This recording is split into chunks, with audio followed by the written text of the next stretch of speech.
Canada to support and promote support of local food banks.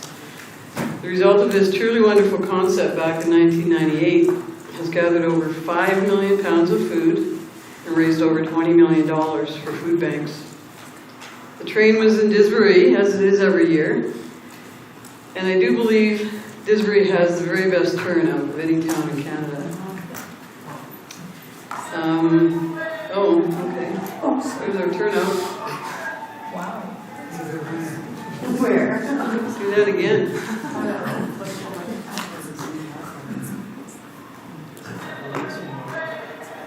Now we're going to have a bout of COVID.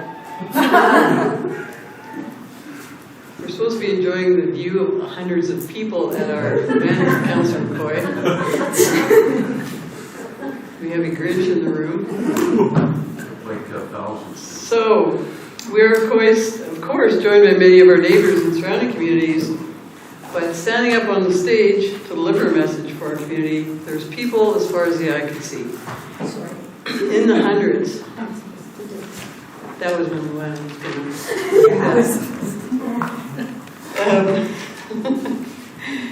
I want to extend heartfelt appreciation to Canadian Pacific for getting this magical train back on the tracks in 2022, and all the years before that, of course, and for their valued support and promotion of the Mountain View Food Bank that serves our region.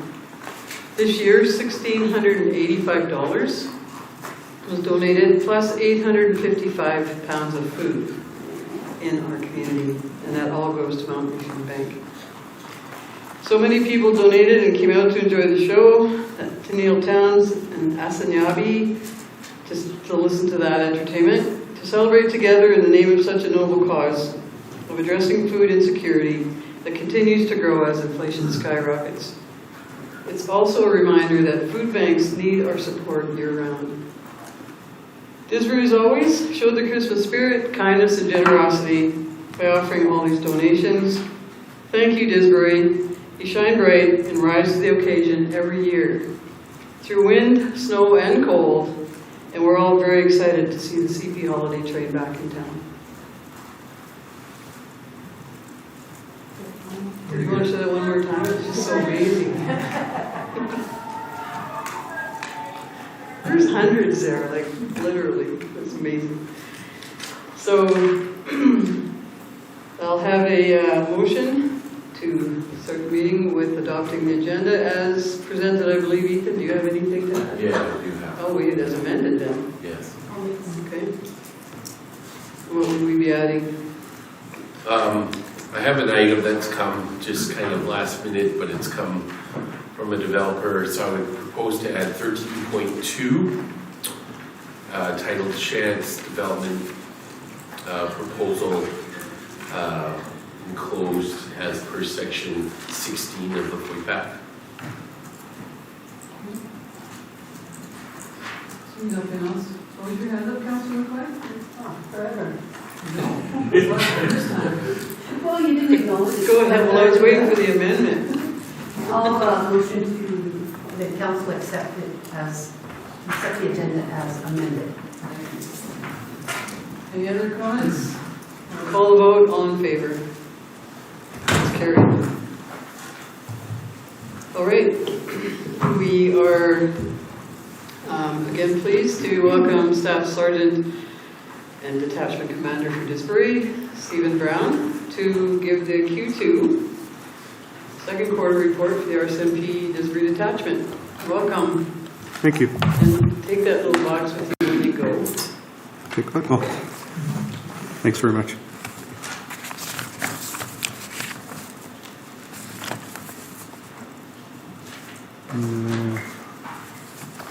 Going to go down to page 2 now? This one? Yep, we'll skip to the next one. Unless you want me to go over the community consultation. I'll focus on our priorities for the community that we've been focusing on throughout the year. Priority 1 would be serious investigations. So during Q2, we had 5 serious investigations that we undertook.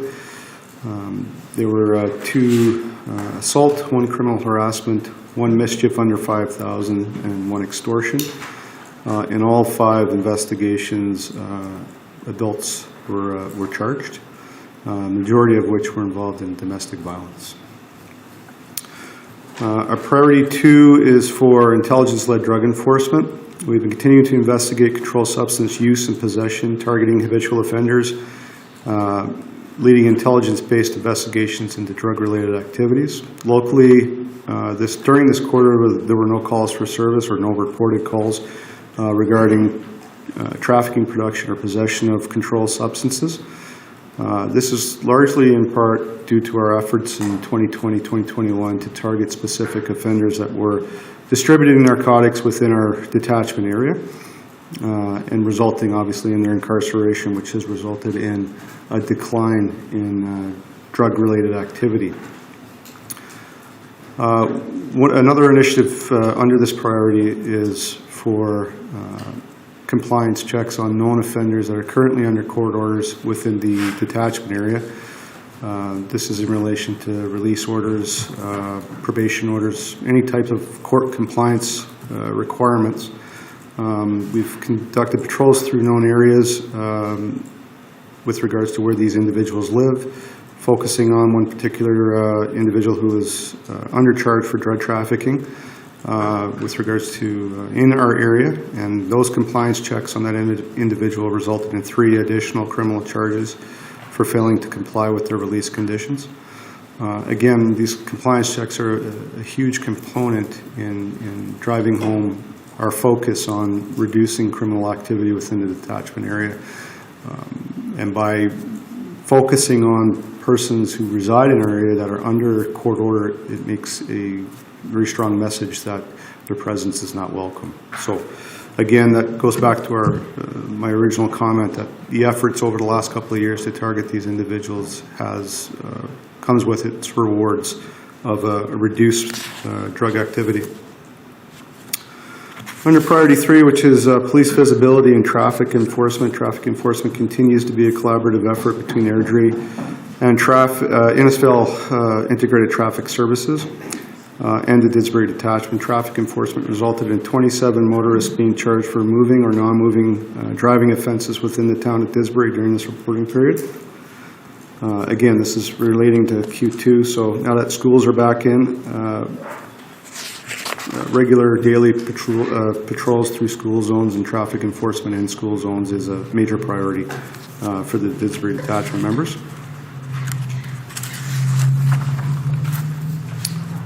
Looking at page 4, which is related to our year-to-date crime statistics.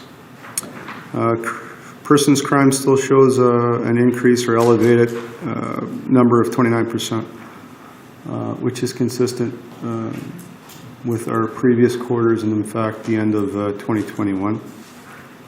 And again, majority of that is around domestic violence or domestic violence occurrences. We still have a negative 47% decline in property offenses. Again, I attribute that to the efforts of our members to be vigilant in targeting habitual offenders, as well as our crime reduction units based for Southern Alberta District. As you can see, there's a negative 60% decline in criminal code traffic. The 93% is increased in provincial traffic, and that's through enforcement. So not based on calls for service, but based on enforcement of traffic offenses within the detachment area.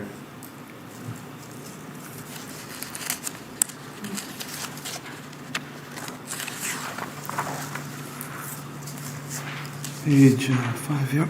So for establishment, we have obviously 4 established positions for Didsbury Town under the municipal policing contract. All 4 positions are filled. And we have 1 detachment support, a municipal employee who continues to work with reduced hours. I don't know if you have this one. So with each quarterly report, we're always issued our crime statistics for Q2. It's over a 4-year comparison.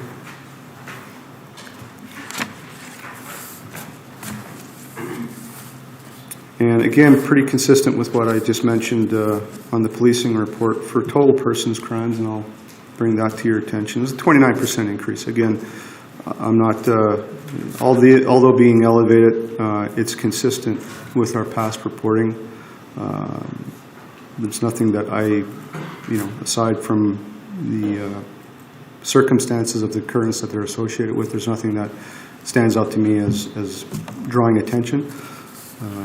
And again, we have a 47% decline in property crime. And as you can see, like as I mentioned in our priorities with regards to compliance checks, we have a 138% increase in our failed to comply and breaches, and that's through the proactive efforts of the members to hold those persons accountable who are out on court release documentation. Next page, Laura. It'll be a negative 75% decline in total drug occurrences. And again, I can regurgitate the numbers as we go down, but again, they're all in the negatives, as you can all see. Again, a 93% increase in traffic. That's through, again, proactive enforcement and violation tickets being issued in response to that.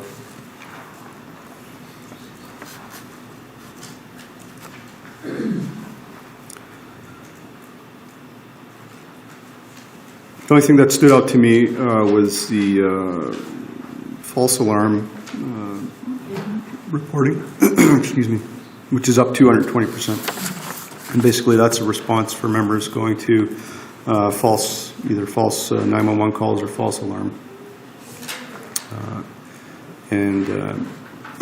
I'll bring up with you, excuse me, at a later date with regards to any types of bylaws that might be able to address false alarm requirements or responses from law enforcement.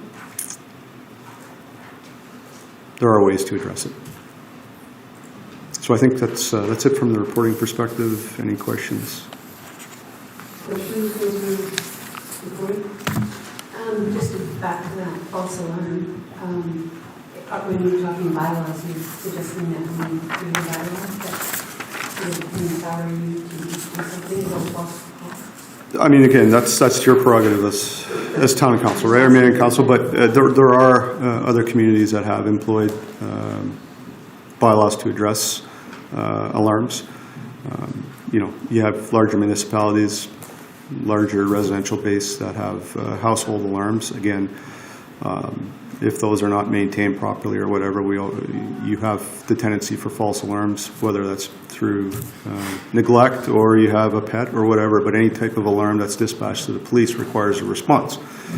And thereby you're engaging a police officer to investigate that alarm, which takes time. So as a result, there are municipalities that haven't employed bylaws to address this. So, but again, that's for something that can be discussed later. Thank you all. Do some research. Other questions? Comments? You mentioned, is there any, can the habitual offenders, repeat offenders be identified? I could wait and I walk down the street. Without being charged? Is that what you mean? Yeah, like, just that they are habitual offenders, and so what do residents or what does the community do? And I know you can't just when you're walking down the street as a rights dictate. I mean, it's not uncommon that the old wanted posters kind of idea, which is a little right. extreme, but it's. We still have them. But that's for our use. But to answer your question, can they have been identified? Not without charge. But we can certainly be in the practice of, if we do charge any individuals, we certainly can release their names through the regular media releases that we do through our strategic communications out of the K Division. That usually involves stuff that's not sensitive or prohibited by the court for disclosure. But does that mean you can identify them as a repeat offender? absolutely. Okay. that, I mean, what can the community do, and I mean, hands are tied, but at the same time, you know, there is a, you say when the crime increases, when the prolific offenders are out of jail, and not that we're going to keep our eyes open when we're walking down the street, but it's just nice to know for a community, I guess, in the right way. I can look into that more in terms of specifically how we can release certain types of information. But I know in terms of any person that we charge criminally, we can release, unless prohibited by the court for specific reasons, or they're a youth, obviously. Their names can be released. Okay.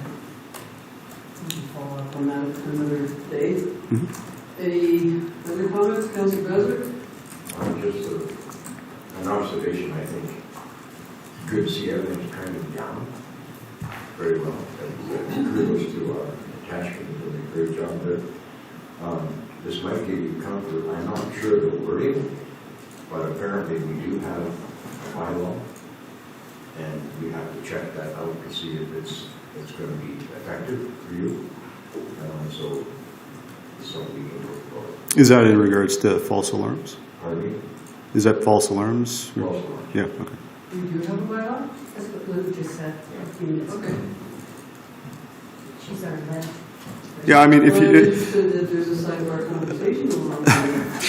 again, we're not having, you have to look at the numbers too. I mean, we're not talking a ridiculous amount. I mean, it's 16 for 2022 year to date, comparatively speaking. So, again, if we were up into the elevated, higher numbers, you know, I would say we look really hard at it. But I'm just saying, from a council's perspective, that's something that you can do to help mitigate the response times for us. So the amount of time that our members are tied up. Thanks for that suggestion. I don't see the questions, but I know in your letter here you appreciate our ongoing engagement and feedback we provide to the guides of the attachment team, but we certainly appreciate the engagement you continue to have with us, and Staff Sergeant Brown is very much appreciated. The conversations we have and the presentations we have to keep the community informed. And I know that you appreciate being able to provide flexible and responsive policing, and we very much appreciate your flexible and responsive policing as well. Mm-hmm. And with the numbers trending down, it's obvious that all that you're doing for us is effective and working. So let's continue. Let's hope that that continues for you, and that everything's quiet for the rest of December. So we just well the rest of the next year too. Would be nice. That's right, yeah. Thanks so much, though, and thanks for being here again, and all the best for the holiday season. Appreciate it. Merry Christmas. And take you on. And I'm sure we'll be in touch. What your suggestion? Thank you. Thanks for that.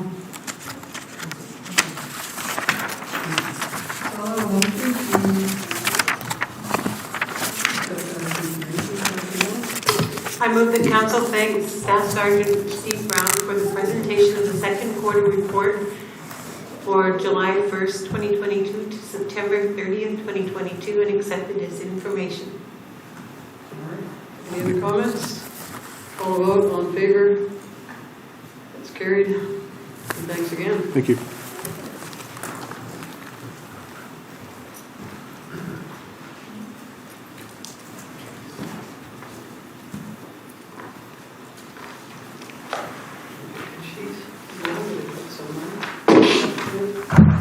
Someone's moving up. Holy cow. Thank So you. I just Okay. motion for. That's fine. Yeah. Well, I like that. Just keep things moving.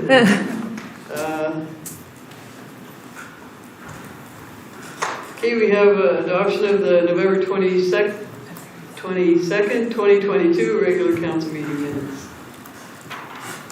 Councilor Williams? Thank Thank you, Mayor. I move that council move to adopt the November 22nd, 2022 regular council meeting minutes as presented. Any comments?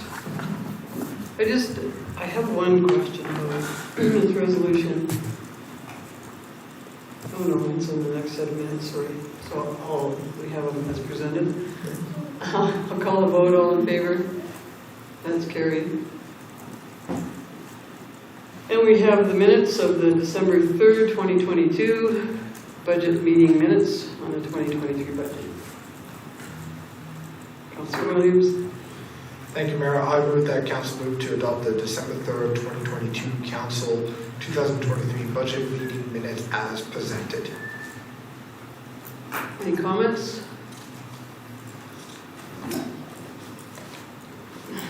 I have a comment, but I think I'll just reserve it for another day. So I'll call the vote. All in favor? That's carried.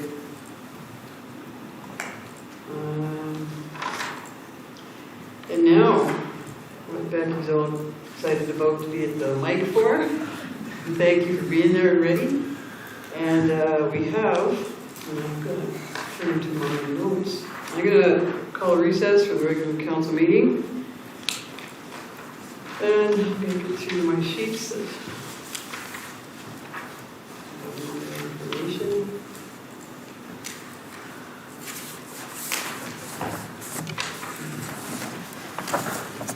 So bylaw 2022-15, Creekside Area Structure Plan, and bylaw number 2022-16, amendment of the bylaw 2012-09, Municipal Development Plan.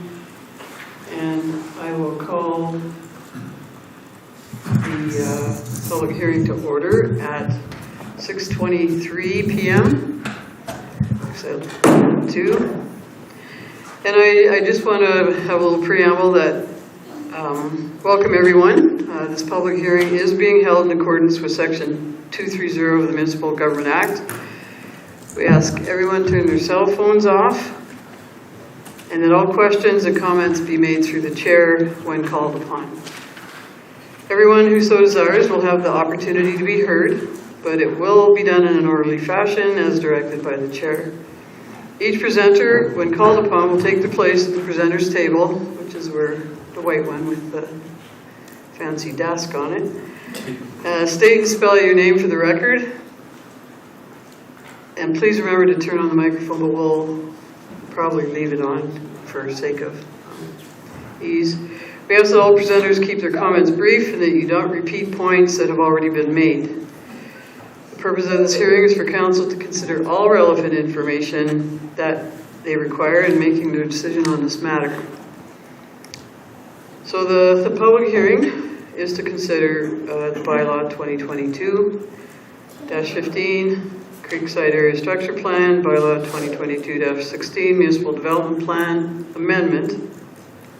And these are collectively a part of a proposal to create new industrial and residential development within the area known as the Creekside Development in the north part of town. I think there's a map coming up where that showing that where that development is.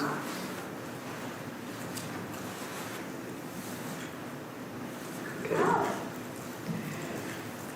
These were considered at the council meeting on November 8th, 2022, where the first reading was approved for each of the bylaws and the public hearing was set for tonight, December 13th, 2022. For the past month, notices of the public hearing were posted on the Town of Didsbury website, the Alberta newspaper, and through the town's social media platforms.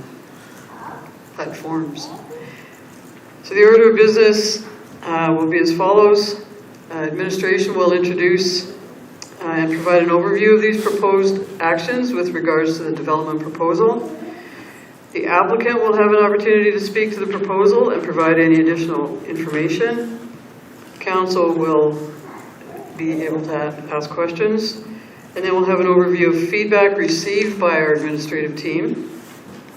And then we'll take questions from the gallery, and we'll go first in favor and then opposed. And I believe there just might be some questions that neither are in favor or opposed, just questions, so we'll entertain them as well. And then we'll have opportunity for more questions after that.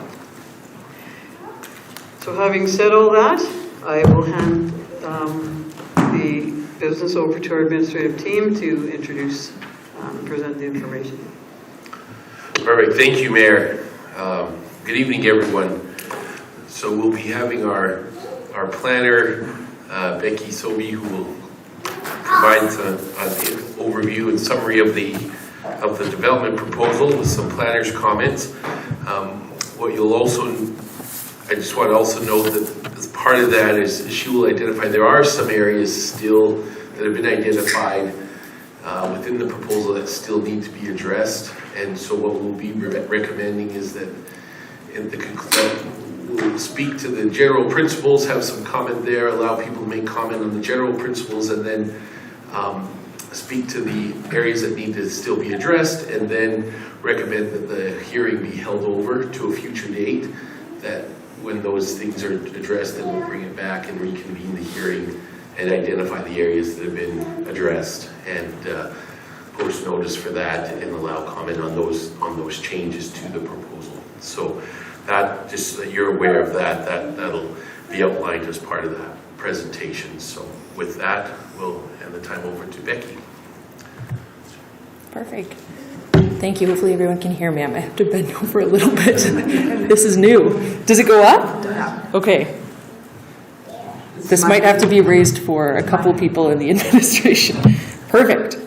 Okay. Good evening, Council. So yeah, as CAO Gorna had mentioned, we are going to take you through a brief overview of sort of the process to date and where we're at right now. So as a reminder, this proposal is for an area structure plan called Creekside and amendments to the MDP. So the area, as up on the screen there, is located in the northeast portion of town.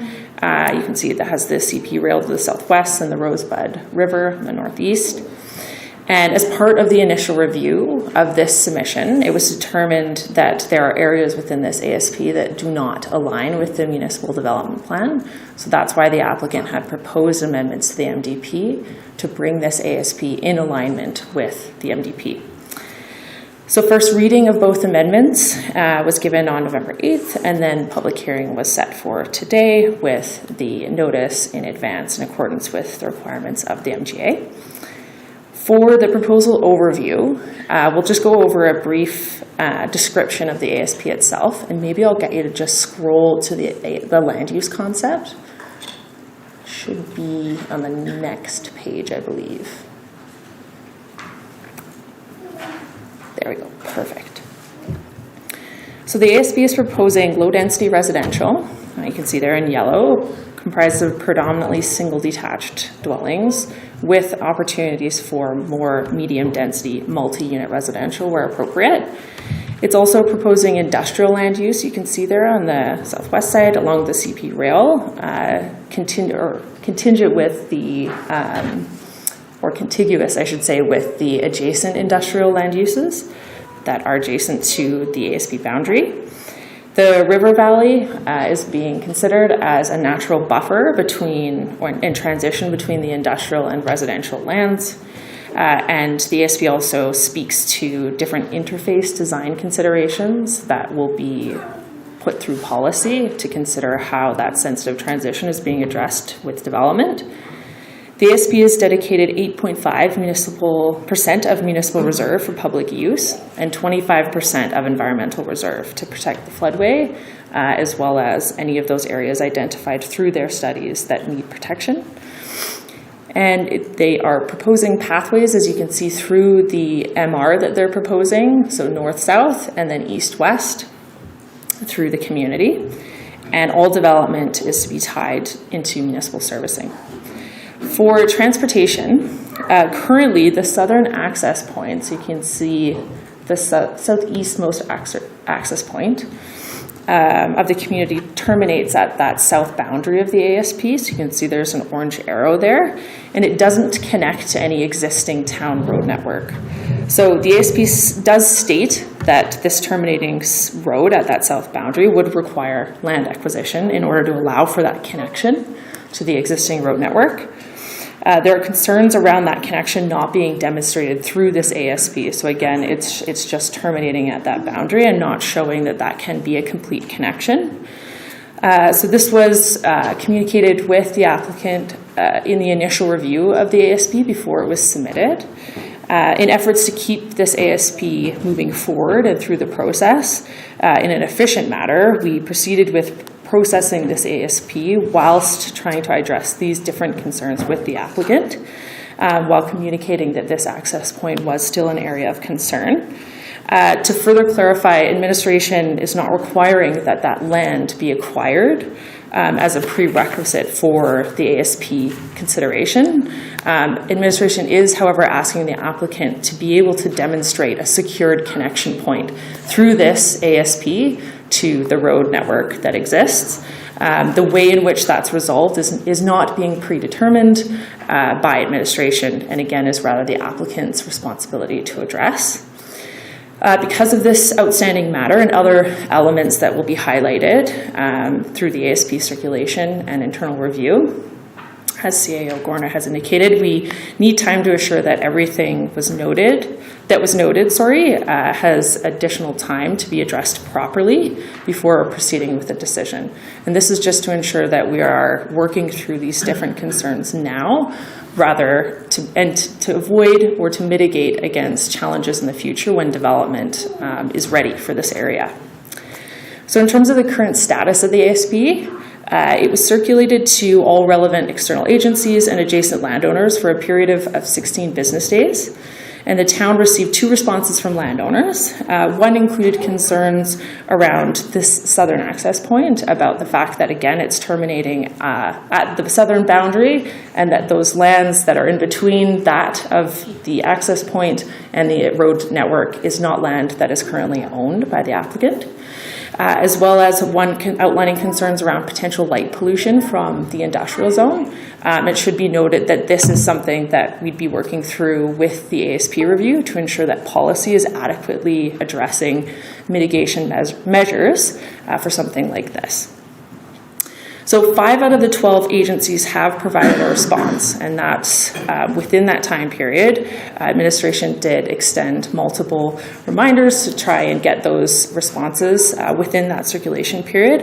I believe since this report was written, we've received the response from CP Rail. So there's another response that's come in, but still have not received all the responses of the agencies that were circulated.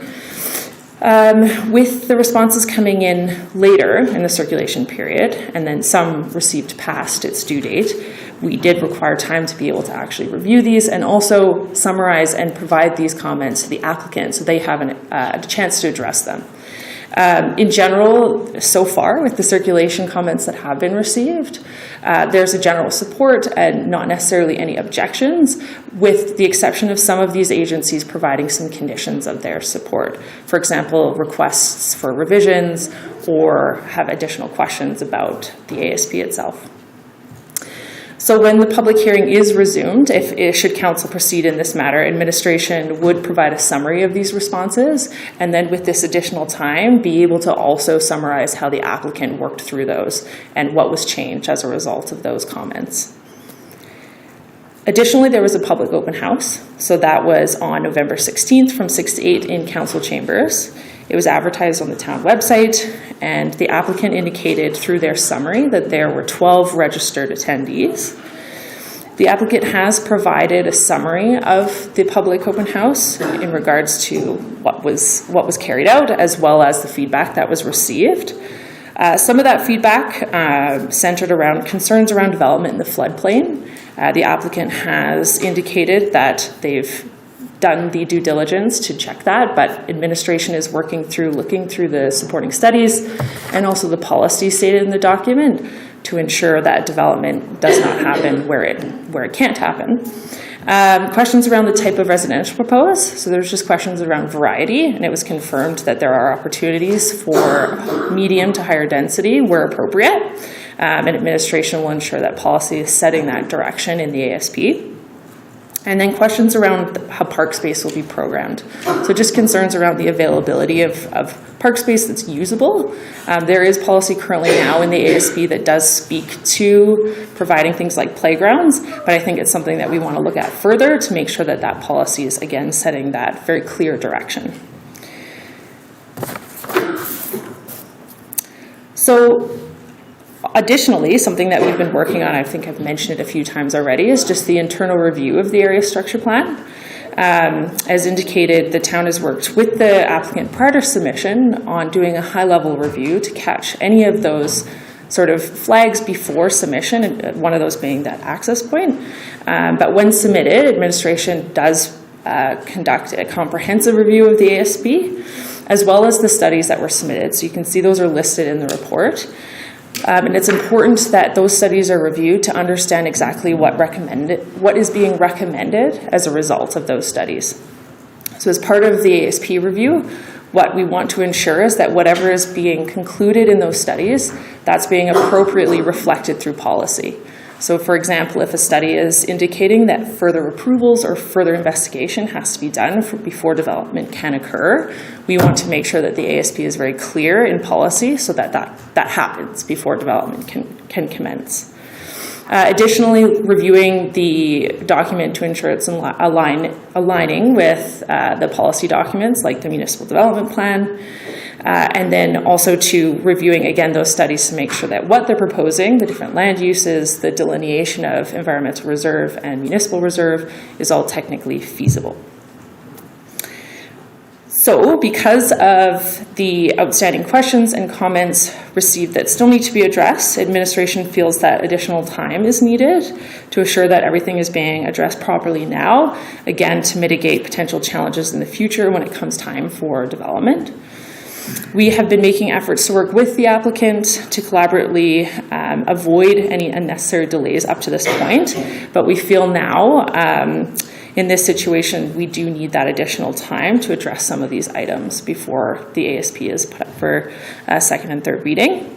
That includes ensuring that those responses from circulation agencies are provided to the applicant and they have the time to address them, as well as us be able to review and understand how they're doing that.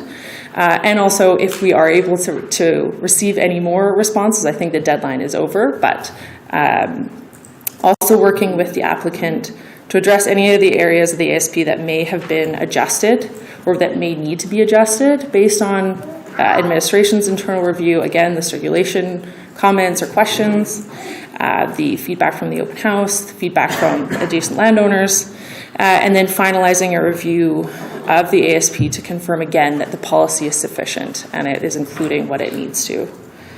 So in summary, I'll just read the recommendation. The recommendation is I'm just going to read the summary and then the recommendation.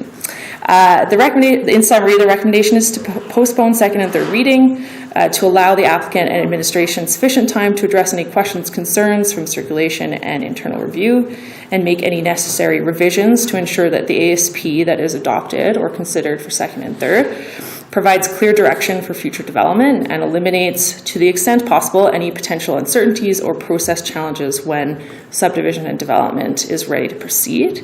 The recommendation is for council to temporarily adjourn the public hearing to allow this additional time to work with the applicant to address the elements outlined in this report. Thank you.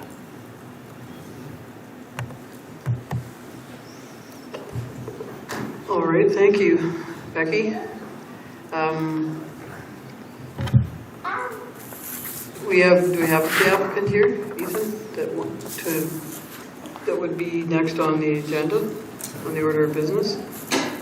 Yes. Okay. So we can certainly have questions to Becky at this point, to administration, and what?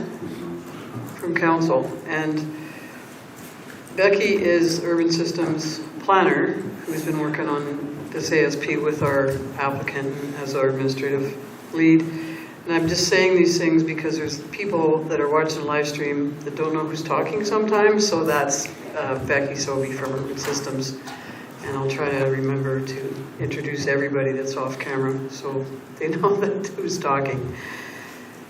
All right, questions, Deputy Mayor Engel? So I have two questions, and the reason I have two is because I need the first one answered to get to the. We have on figure 3 on the proposed land use concept picture, we've got an orange line coming down into a pink lot, and then we have a red line coming down. What is the red line needing to be put in there for access to the industrial?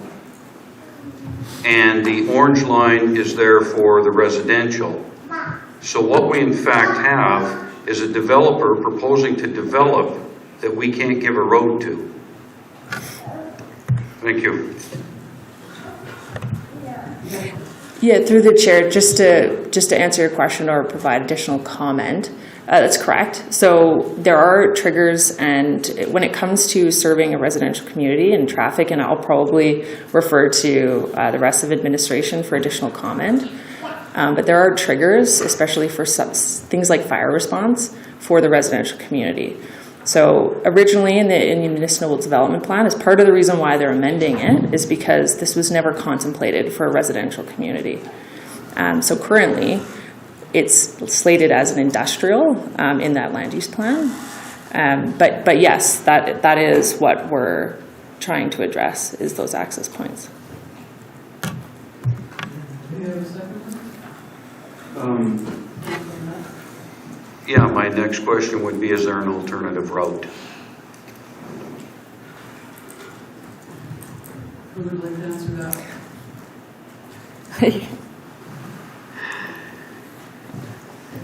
Greg Fox, our Director of Infrastructure and Engineering. Thank you. Energy, but that's not right. There's a joke there. So to answer your question, there are solutions. There's ways to address the challenge that they face there. It's not really for the town to give direction on those kind of things from a planning perspective. It's kind of for the developer to resolve. We've noted it, that the challenge exists. I think there's solutions available to the developer to consider, but it's not really for us to give them direction on. Thank you. Other questions? Councilman Coy and Councilman Windsor? Thanks, Greg. So it's industrial, it just says industrial here. I'm assuming that's going to be light industrial with residential so close. Is that correct? Yeah, through the chair. That's something that I think through the internal review we'd like to clarify with the applicant, because at this point it's a little bit unclear as to what their direction is for the type of industrial. They do speak to proposing uses that are contiguous with what's existing there, but it's something that I think has been flagged and we want some more clarity on. And secondly, it might be administration that has to answer. To the south there's that heavy industrial zone. Is that the little triangle, or teardrop that's at the end of the welding place? See it right there, below the light gray is a dark gray? It's zoned. I thought that whole area was zoned direct control, but if it's zoned heavy industrial, you're going to have a problem, aren't you?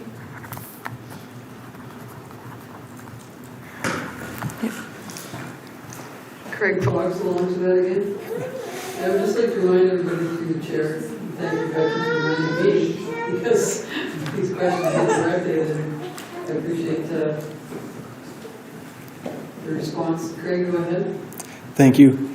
So yeah, the parcel directly to the south is heavy industrial. That is Ruby Rock's site, for lack of a better description. The direct control exists to the east and to the south. I got it, okay. Yeah. So then, my second question, you might as well stay there, perhaps, through the chair, is, so you're going to encourage residential traffic through a heavy industrial zone? Because that's what I see right now. Yeah, and maybe I'll just sort of throw this out there. This isn't our plan. We're trying to help the applicant be successful with getting a plan adopted. We also see that there's challenges down there because as it was kind of stated in the MDP, currently this is an industrial quadrant. So traffic would be consistent with the adjacent quadrant. With the change in the municipal development plan to include residential in the lower part, it creates a different traffic pattern. And that wasn't conceived up until now with this proposed plan. So that's, I guess, is kind of just sort of refocusing. That's part of our concerns too. And then Becky. Yeah, I'll just add as well too that that's a concern that's come up. This idea of mixing residential and industrial traffic, and in fact, there is policy in the MDP that requests against this.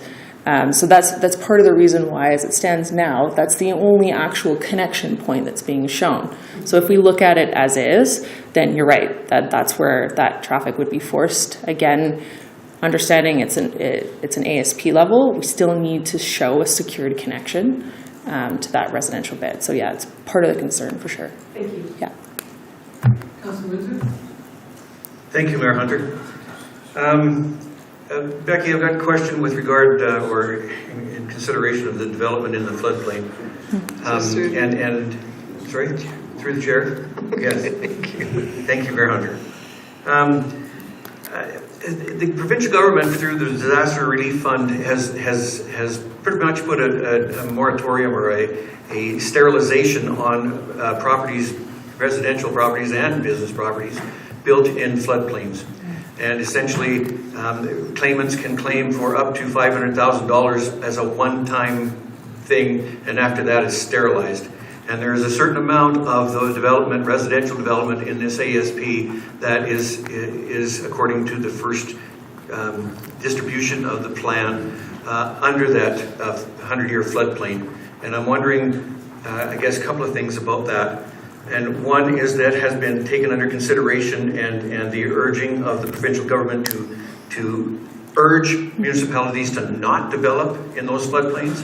And secondly, what is the municipalities' responsibility if they approve those developments and there are disasters that go beyond the first claim or $500,000? Yeah, through the chair, really excellent questions and concerns. I think it's something that we as a team has highlighted as well too, is something that we want more assurance on. Sometimes ASPs can include policy that speak to mitigation measures for development within a floodway. And typically that is connected to some of the issues that you had raised about things like insurance.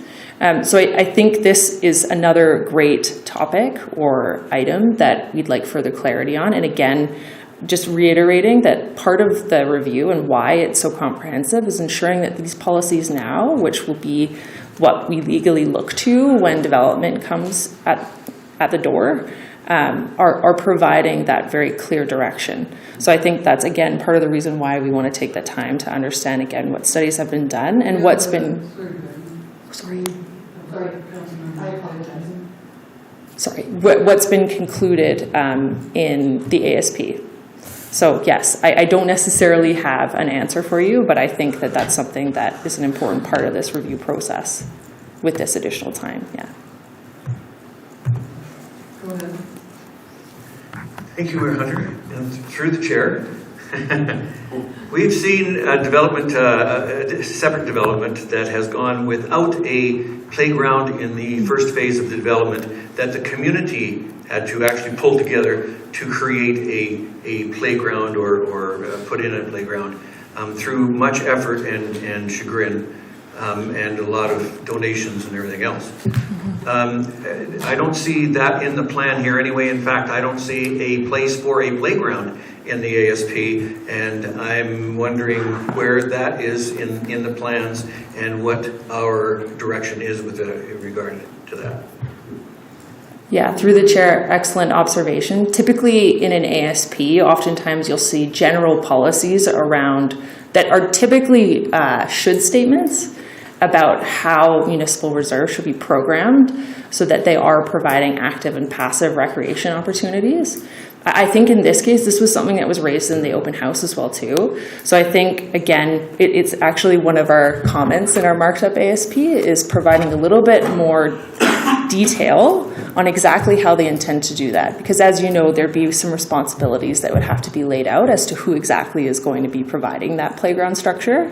So I think that's something that is important to lay out as very clearly. Also too, if this is the direction that council wants to take and ensure that it is included, that can also be something that they recommend.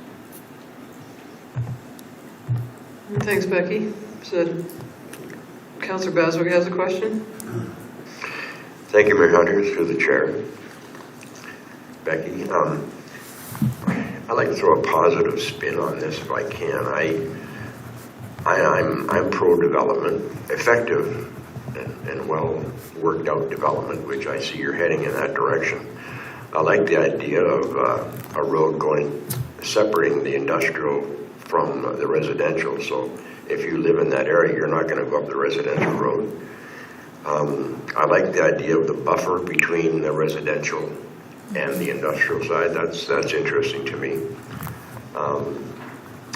Just one question is, I noticed the railway goes on, I'm thinking it's the west side, right, of that? Do these industrial sites, are they planning to have access to the railroad, dropping off cargo and stuff, or is it just, they just happen to back onto the railway? Through the chair, it's my understanding that they just happen to back on. I don't know that it necessarily explicitly states that they expect access, but certainly something to check and confirm, yeah.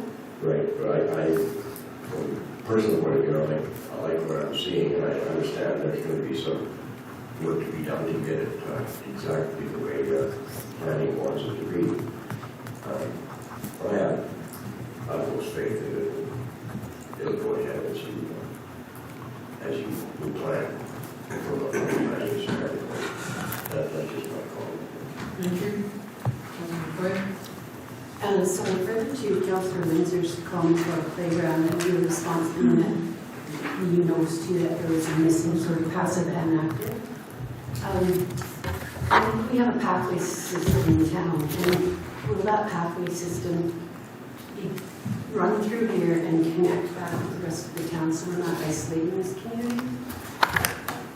Becky, before you answer that, I would like to remind our table to use the protocol at council, please. And our public hearing through the chair. So you're talking directly to administration. I know we're referring to the people that can answer, and I believe that within you're happy with that we're referring to the administrative team that can answer. But so go ahead, Becky, and answer that if you know what the question was. Through the chair, do you want me to repeat it? No, Yeah, through the chair. So they are proposing connections to existing pathways. You can see that they've got the arrows coming outside of the ASP boundary. But additionally, through our review, we are asking for some clarity again on exactly what that pathway network would look like. And one more question. And then I promise. Well, I can't promise. The industrial, have they sort of expressed like how tall these are going to be, or they can? Because that would considerably block sunlight if you suddenly put large industrial buildings there. Yeah, through the chair, to answer your question, usually at an ASP level, that's not necessarily the level of detail that you'd see. However, that would be something that would be included in the land use that gets approved for this. So this ASP will set the direction for whatever land use they propose. When that land use redesignation comes, we'll be looking to the ASP for direction. Deputy Mayor Engel. Through the chair, so I'm just trying to make heads and tails of this. So through the chair, I'm just making sure I did. So are we in fact asking the applicant to purchase both these properties to get roads, or are we just asking him to buy a roadway? What do you mean?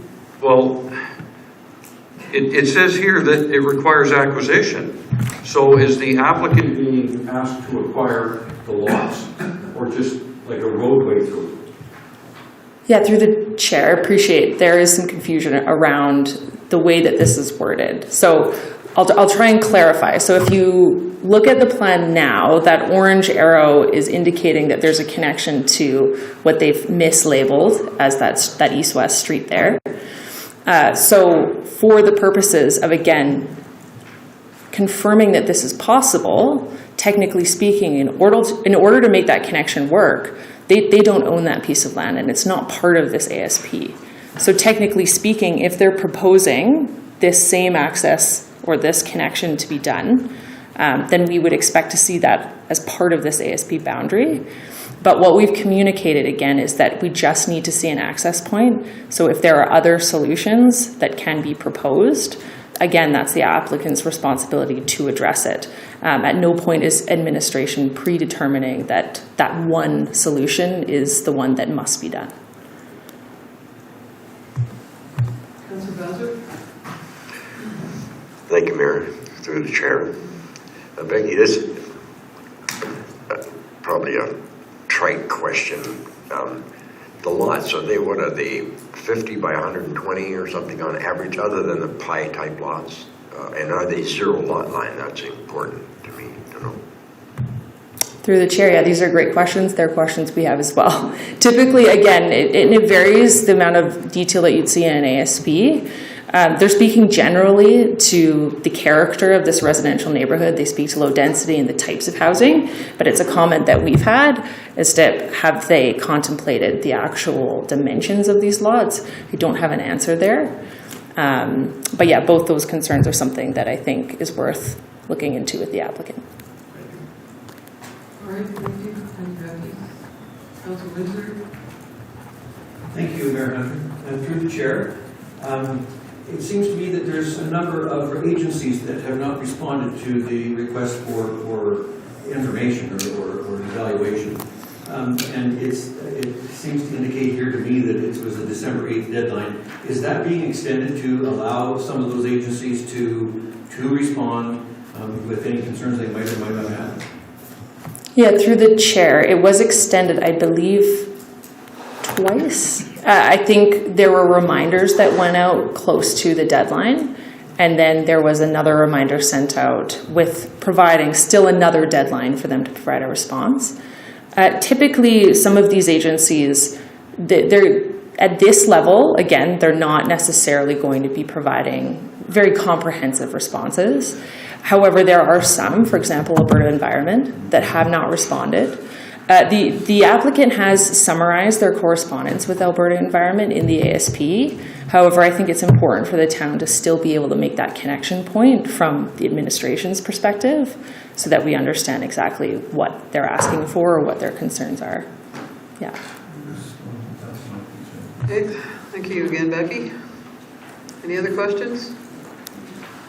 I just have one in follow-up. Craig and Becky have referenced that it's not up to us to find solutions, but I believe we offer some. Would we offer, okay, this access is a possibility, but it's not your obligation to make sure it happens. It's just solutions that you would offer to them. So they don't have to come up with solutions on their own totally. There is work with our administrative team that provides that. Yeah, saying it's for them to solve is just kind of the facts. We've been working collaboratively with them since the beginning, trying to figure out how to make what they've conceived come to reality as well. We've offered some suggestions on how access can be attained. We've also expressed concerns about relying on existing infrastructure to convey the traffic. So we're doing our best to give them as much and available guidance as we can. We're shoehorned a little bit in the ability to provide too much because some of it requires further study. So, for instance, like we're kind of into a what-if scenario at the moment, but get access through the one parcel, and now you're at 29th. Valarosa will develop at some point in time. There's more than likely, based on the plans that we have, a road that's going to come around and tie in. Maybe them relying on that is what they would like to do. There'd be a study that would have to be required for the traffic to be directed into Valarosa. Can that road handle it? Do those residents, what traffic impacts would be seen by the people who live there? Those sort of things would still have to be done. So it's hard to say that here's the solution, because some of it still has to be investigated to know the answers. But we do troubleshoot a lot of ideas and kick it around with them. There's just a difference between our informal help, which we've engaged heavily with them from the start, versus we're not telling them what they need to do, because again, it's important to keep that line that this is their proposal, it's not. So we're there to be helpful without mandating how we solve the problem.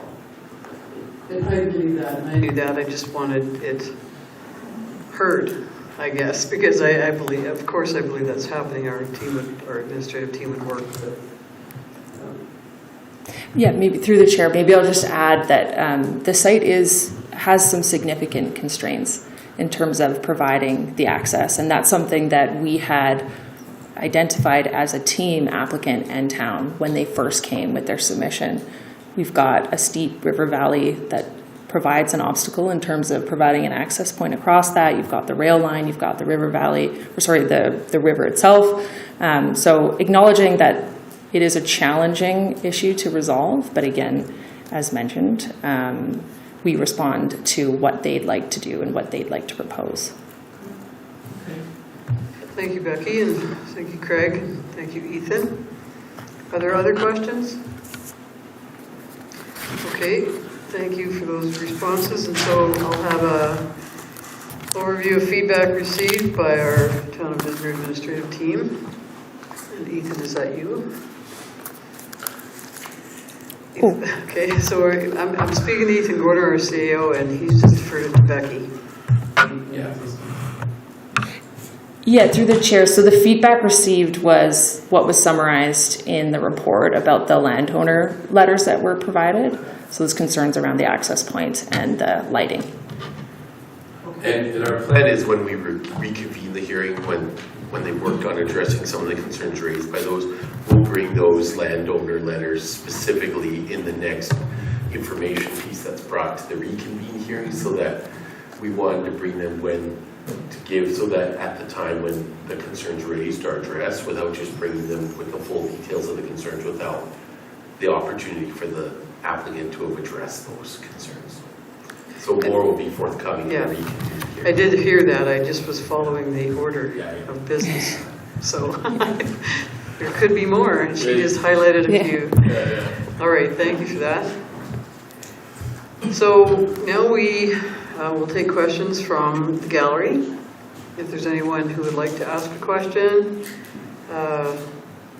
or speak in favor of the development, speak opposed in opposition to the development. And again, if you come up, please state your name and spell it, but we can spell things like Smith and whatever, but if it's difficult, then please. So are there any questions or statements, comments in favor, opposition, just questions from the gallery at this point? I see none. So are there any further questions from council at this point? Any other comments from administration? Since the applicant isn't here. No additional comments? All right, and I'm not, final call, but I just saw, I don't think you've thought of something in 30 seconds. So at that point, then I will, I think we'll make the motion and then... If you want, I'll just speak to the going forward process. If you Sure, want. that's fine. Please do. That's what I was just offering. Yeah, I wasn't sure if it was that part or this part. So just to... so what we're recommending then is that temporarily adjourning the hearing and holding it over, and by way of process for all those listening as well as for council, what will go forward is that administration will work with the applicant and they will work on ways to address these concerns that have been raised tonight. And they will work on their document to improve it. And when it's ready to come back, we will bring a report to council and identify the areas that have been adjusted in the plan. We'll then ask council to set a date for the reconvened hearing, and then we'll post and advertise the reconvened hearing date, as well as make available an outline for the public, the areas that have been adjusted in the plan, and post notice of that, send it out again to the agencies and everything, allow people to make comments on those adjusted changes to the plan, and then we'll reconvene the hearing, and at that hearing go over and provide a summary of all those changes to be considered for second and third reading. So, Councillor Moore? I'll make the motion if you like. Or just going to ask a question. Okay, but it's kind of open. It's open-ended then. We're not putting timelines on when you believe you'll be back to bring this information or to reconvene the public hearing. Right. Yeah. It's whenever, because we don't know how long it'll take for the applicant to address these concerns, and we'll bring back a report when it's ready, because we need to re-advertise anyways and have a period of time to give the public an opportunity to comment on because essentially any changes they make will now require this process again to allow that. We want to, and we consulted with legal over this process by way of holding it over to ensure we were doing this the right way, to ensure that we were allowing the public and anyone so interested to have maximum opportunity to review and make comment as part of not just the original proposal, but the amended proposal. All right, thank you. So, Councillor Moore? I move that council temporarily adjourn the public hearing to allow additional time to work with the applicant to address the elements discussed, such as circulation comments, internal review of studies, etc. Any further comments? Deputy Mayor? So I'm confused. We were told that the ISP is simply a conceptual, or ASP is just conceptual, but it went to a public hearing, and now we're saying that it's not just conceptual. We have to do it again. Like, I thought everything, lot access, everything, it's the ISP is just what they're proposing to do in there. I don't know why we're having another public hearing. I don't understand that when we're being told that what's in it is not really what's in it. It's just a conceptual drawing. Everything has to be met, and the studies and that would have to be meet all the codes anyway. So you're not asking me that? Through the chair, I'm asking that. I did you were looking at me, so I assume you're asking administration. Yeah, thank you, Mayor, and thank you for the question, Councillor Engel, Deputy Mayor Engel. The ASP is a conceptual document, but there's areas that still, more of the concept has to be fleshed out, and there's areas that just needs to be addressed, and I'll have Becky add to that, but it's not that we're holding another public hearing, it's just that we're not closing this hearing, and everything about, because if there's changes made to the document, they have to be considered within the public hearing, and so that's why we're holding it over. We're almost postponing, but we won't repeat everything from today. We'll just add to it when those adjustments are made. And sometimes what happens is when you go through that review process where you advertise and post notice, comments come in that then identify things that need addressing, such as the comments tonight. And so sometimes it's not quite ready to move forward because the things identified in the comments after circulation need to then be addressed. And then those things that are addressed and improved in the document then still need to go through the proper hearing process to allow the people to make comments on those things. So really, you can't close the hearing until all the information about the document has come forward and been considered. Thank you. I think that's... Anything to add? Becky, to that? Through the chair, yeah, I would just add again that, echoing just the explanation of having that additional time, but then being able to come back at that point and be able to address some of the questions that came up today, because hopefully with this extra time, we'll be able to have those conversations with the applicant about things like the floodplain and lighting and all those different areas, and be able to provide more of a comprehensive report as to how those things are addressed. So there's not sort of any outstanding items that council is still wondering about before they're faced with making a decision. I think it's fair to say it's not just council wondering. I hear a lot about administration wondering. So, Yep. All right. Well, let's hope that the applicant can be helped as much as possible to see this come to a public hearing that action can happen one way or another. So we have the motion on the table to accept or to temporarily adjourn to allow additional time to work with the applicant. I'll call the vote. All in favor? Let's keep it open. Yeah. That's carried. Thank you.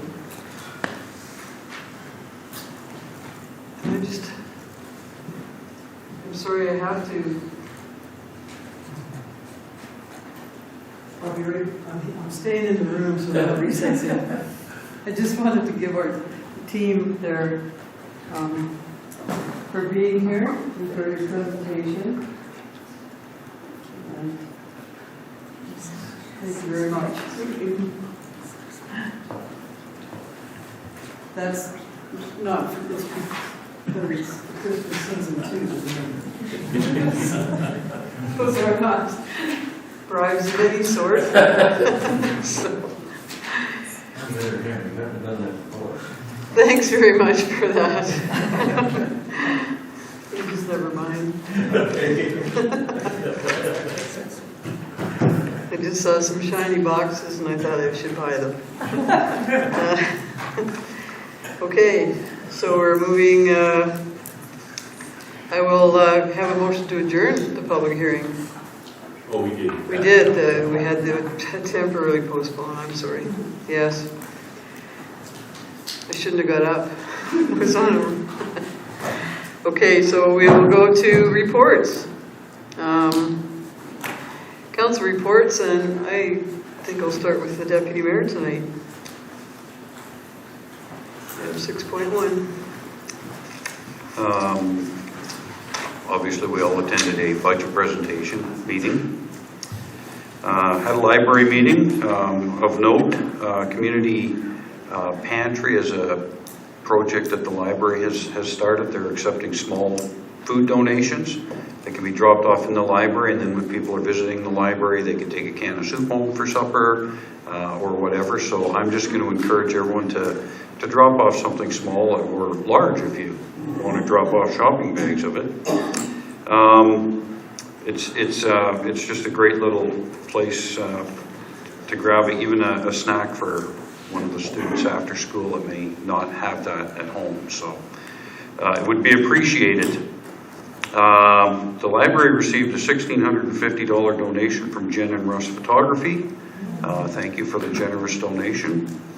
And I think that's probably all I did. We had a couple other meetings, but we were all at them, so. All right, thank you. Councillor McCoy.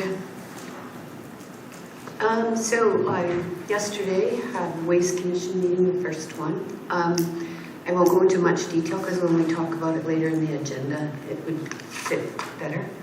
I don't want to bore you to death. Tomorrow is the next Board of Directors meeting for Cape. So we're clear. Thank you. Councillor Baswick. Oh, thank you, Mayor. I attended as an alternate to the Waste Commission the first time. found it very entertaining and interesting. And as far as the Water Commission goes, that starts tomorrow. Typically, we're always a day late. So I tried. Yeah, so that's basically my information. All right, thank you. Councilor Williams. Thank you, Mayor. On November 23rd, I attended a MPC meeting. The information is included in the CAO report, but we did approve for 2 sea cans to be placed on somebody's property in accordance with our new amendments to the land use bylaw. On the November 24th, I attended a SPC meeting, a Strategic Planning Commission. Then also on this past, then I attended the budget meeting with everybody else. And then on this past weekend, I had the opportunity to read Christmas stories to a bunch of kids at the train station and with some of the town staff. So that was a great event. And I went outside and enjoyed the holiday train. What books did you read? I grabbed a big book from the library and it had tons of Christmas stories in it. So I just flipped to a different one every time. Yeah. Great, well done. Councilor Winslow. See the crowd again from the tree. Thank you, Mayor Hunter. I really appreciated the pictures at the start of the meeting of the holiday train because it really was fantastic. And I'm going to put a plug out that there was a drone flying around over top of the train.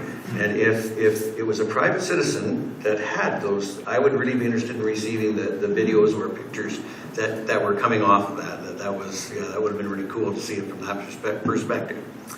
I don't have any committees to report on, except I will put a plug in for the Disbury High School band concert coming up this Sunday, band concert and silent auction.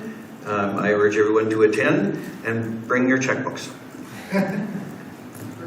Or cash. Or plastic. We'll take plastic too. Okay, great. Thank you. Councilor Moore. Yes, and I just got the Mountain View Seniors Housing key messages today, so they won't be in until the next council meeting. Sorry about that. It's too late for this time. And yes, the holiday train was, the crowd was so excited. It was cold out there, but there were people on the other side of the street. There were people that stopped their cars in the middle of the street and just stayed there. And lots and lots of kids that were just so excited. It was amazing, and it was really nice to get that big check as well. Really well supported, and they said it was the biggest crowd they'd had to that point. So, yay, Didsbury. Of course, the budget meetings and the Strategic Planning Commission meeting, the committee meeting, that was our first one. And our budget meeting, you know, I'm so excited that our non-residential assessment is coming up, because that's really the secret to being able to reduce residential taxes. Just because I figured it out myself. I paid less taxes last year than I did in 2017 for the same house. And so that does not make sense. Definitely, there's been a lot, including now paying for police, $655,000, of which over $400,000 we have to pay. So I'm looking forward to having really productive budget meetings in the near future. Thank you. Well, that's an interesting report. And a plug for your views on the budget. Apparently. So we can go around the table and have everybody's views if we like. We already did, I think. Not on the budget.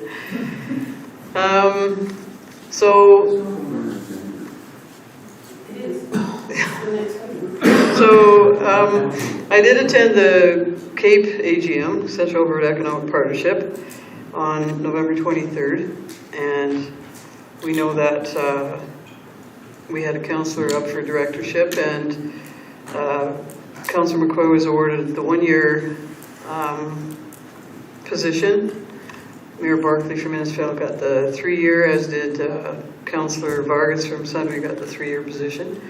They had Sasha Sergey speak, and he's on supply chain management. And he talked about economic diversification through the 21st century and the supply chain effectiveness. But they also, and I'm just going to take time because I usually don't take much time. You guys all know I'm very brief with whatever I talk about. As with any AGM, they had their elections, they had all their updates, and they had their treasurer update, of course, and then their elections, but there was only a few elections that took place. I also sat in on the Alberta Municipalities LGFF presentation, and this is something that I believe our council needs to get more advocacy going on. And recently, in 2024, the LGFF will kick in from the transition from the Municipal Sustainability Initiative. And already, the government has reduced the pot for the charter cities, Edmonton and Calgary, by $152 million. And they've reduced non-charter municipalities, the rest of us, by 33%. So that's a dire situation for municipalities to get into that situation. And it's the provincial government, and I'm just giving an overview of this presentation, that it's our primary infrastructure program that helps us with our major projects. And without it, everyone's taxes in Alberta would be skyrocketing, or your infrastructure would be crumbling even more than it is already across the province. So they asked, Alberta Municipalities, Municipal Affairs asked rural municipalities of Alberta and Alberta municipalities to work together to design a formula to allocate LGFF for our non-charter municipalities. So what has happened is both entities have submitted their own proposals to the provincial government. And what they're after is maximize transparency, comprehensibility, predictability, and equity, prioritize municipal asset management and resiliency of community infrastructure, and consider communities with the greatest needs. So Alberta Municipalities has submitted theirs to the provincial government, meeting all those criteria. But what it comes down to in the big picture is the pot is much too small. We need to identify how much municipalities need for funding, and the government has decided it will be $722 million that they'll split. Then, of course, the charter cities get 382, non-charters get 340 million. So the pot is much too small, and we could even go double that for the pot, and it still wouldn't address infrastructure in Alberta municipalities. So that's what I learned there, and so we'll wait and watch what the next steps are and what funding allocation pot they've decided on. I attended the town staff Christmas luncheon. That was wonderful, and we had a very good turnout of our town's personnel, and we had a lovely meal and a bit of a gift and some service awards for 5, 10, and 20-year service awards. And I'm just going to mention it because I think that's important. Nicole Asen, 20 years with, can we just discontinue sidebars? I didn't open my mouth. Okay. It's distracting, but Do you want it? so Nicole Asen, 20 years, Adam Johnson, 10 years, and they're not in front of me. Landon Facey's 5 years, Dayton Rattray is 5 years, and I'm just going. Sarah Eichhorst is 5 years, and there's one more, and I should have had it wrote down. No, maybe there was 5. I'm sorry, I just threw that off the top of my head that I should introduce them, but I believe there's 5. And if I missed it, Jason Worms was 10 years. Yes, and he's at the arena. So congratulations to them. We all know the budget, PGC, ICC, and the CP train. So that's what happened in my world for the past 3 weeks. And are there any questions, comments? Thank you, everyone, for the reports. I'll have a motion to accept them as information. Councillor Baswick. I'll move that we accept the council reports as information. All right, call the vote. All in favor? That's carried. Thanks, everyone. We have the CAO report that totally confused me over the last few days.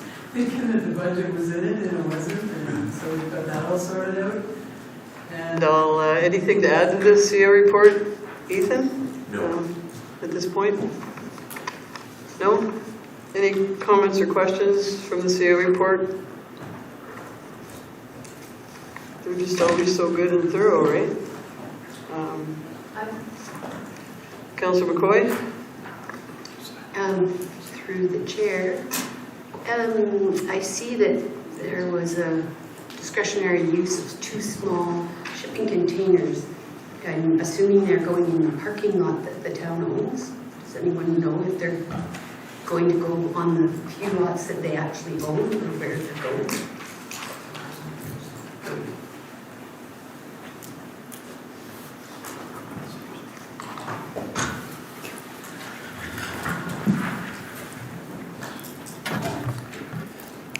Thank you for the question.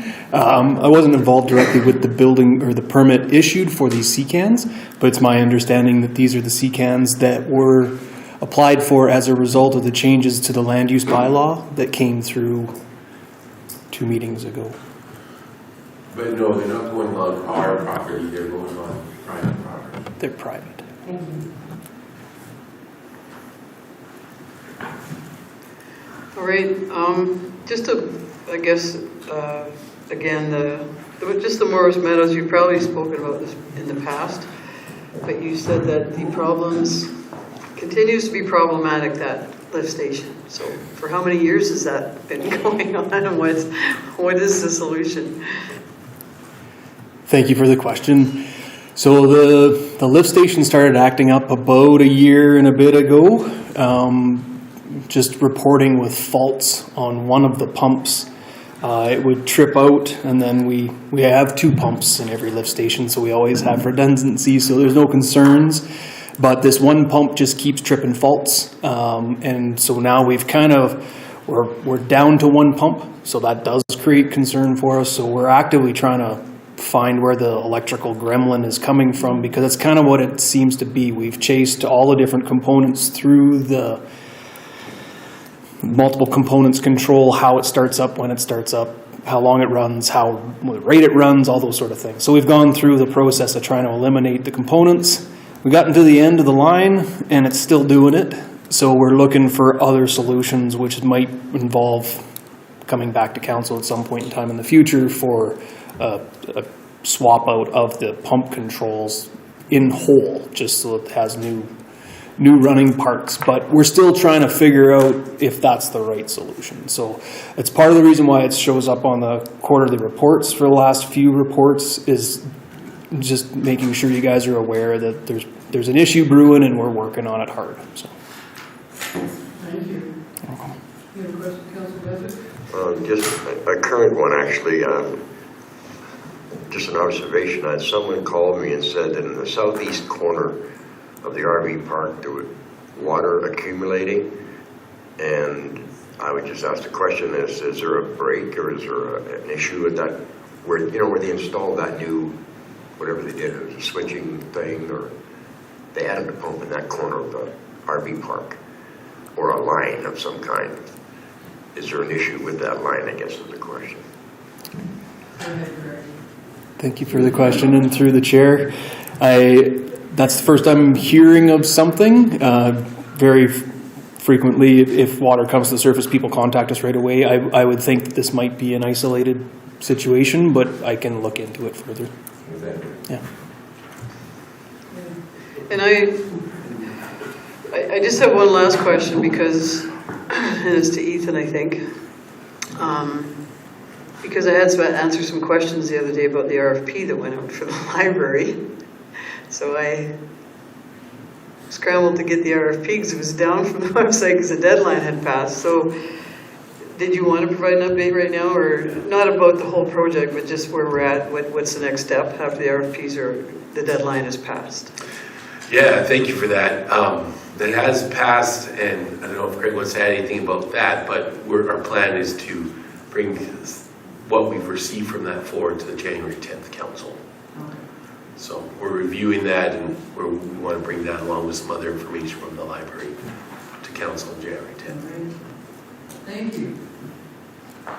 So seeing no more questions, comments about the CA report, I'll have a motion to accept it. Deputy Mayor?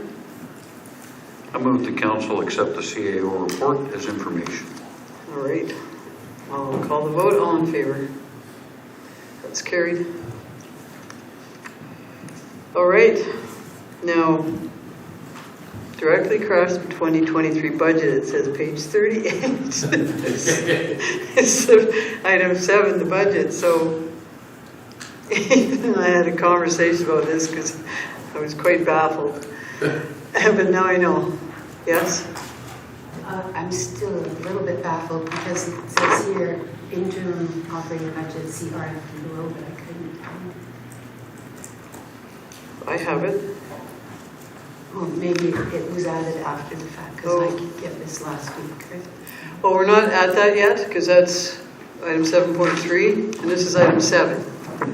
So I'm going to have Ethan discuss this, since these are some of his questions and comments and directions, and then we'll get to that 7.3. Sure. Thank you, Mayor. I'll just make some opening comments, and I printed for all the council members kind of their discussion guide sheet, which is meant to accompany item 7. And so with this, it does note there's 3 areas where it notes that there's a specific RFP below. Other than that, this is just to continue kind of the discussion from the budget presentation, and there's a few areas we wanted to get some council input on. We are planning, just so that council's aware, because this is kind of to wrap up kind of the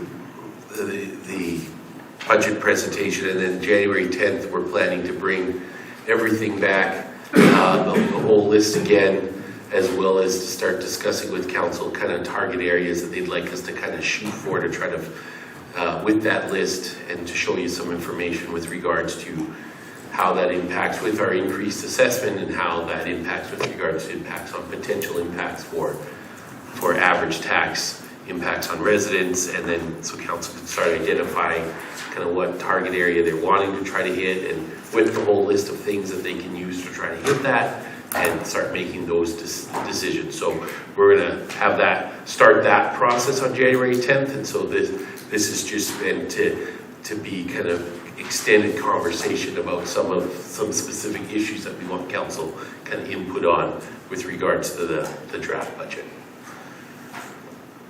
And so with that, any questions about that with regards to our planning process coming forward? Okay, and so just the first part of our discussion sheet, item 7 here, and this is pages 38 and 39 of the agenda package that has this kind of outline. We start off with the budgets, so both the operating and the capital budgets were presented at a public budget meeting with council on Saturday, December 3rd, 2022. The full budget documents and slide deck from the presentation is available on the town's website, and the link there, by clicking that, you'll get everything about the budget, as well as the accompanying slide presentation that was made at that meeting. So with that, we'll start with the capital budget discussion. And what we've kind of had a preliminary conversation about this, We wanted to just get a council input. There was the idea that potentially we scale back the capital budget and put aside some of those public works projects. As you know, and we've put a few examples of some of the projects that are still ongoing from previous years, so as to not add more burden to our project plate, so that Craig can be freed up as much as possible to be able to focus on these very heavy projects. As you know, going forward, left over from last year was that 21st Street project and the accompanying concrete work, as well as the major intersection work we're doing at 582 and 23rd Street, as well as there's whatever the ongoing issue of the library project, as well as East Reservoir. And so those things which are currently a main part of what Craig's working on, there is the idea that potentially we not add more so as to help ensure that those can get ultimate focus. And so with that too, and in consultation with Craig, and all of this is kind of up for council discussion, and we'd like input on that. But another thing that kind of draws from his resources as well are those RDM from the operating budget. So that's why I've included that kind of section B as well to consider. And we thought, well, maybe if you at least do kind of that plan for mill and overlay, a project that was kind of talked about, and so that's there as well. So with this, it includes kind of potentially the idea that maybe we not do sidewalk R&M this year, because again, that's something that adds, again, it's considerable time and resources to do that. And because we've been doing it steadily every year at council's direction, we've done well at catching up on a lot of the problem areas of the sidewalks, and it's become less of a thing that we're hearing about lately. So anyways, these are all out there for kind of consideration, and we certainly welcome some council discussion and input on that. And we have Craig available as well to answer questions and provide any input that's needed. I'm going to go around the table as always for budget. If there's any comments first on the item A, I'll start with Councillor Moore.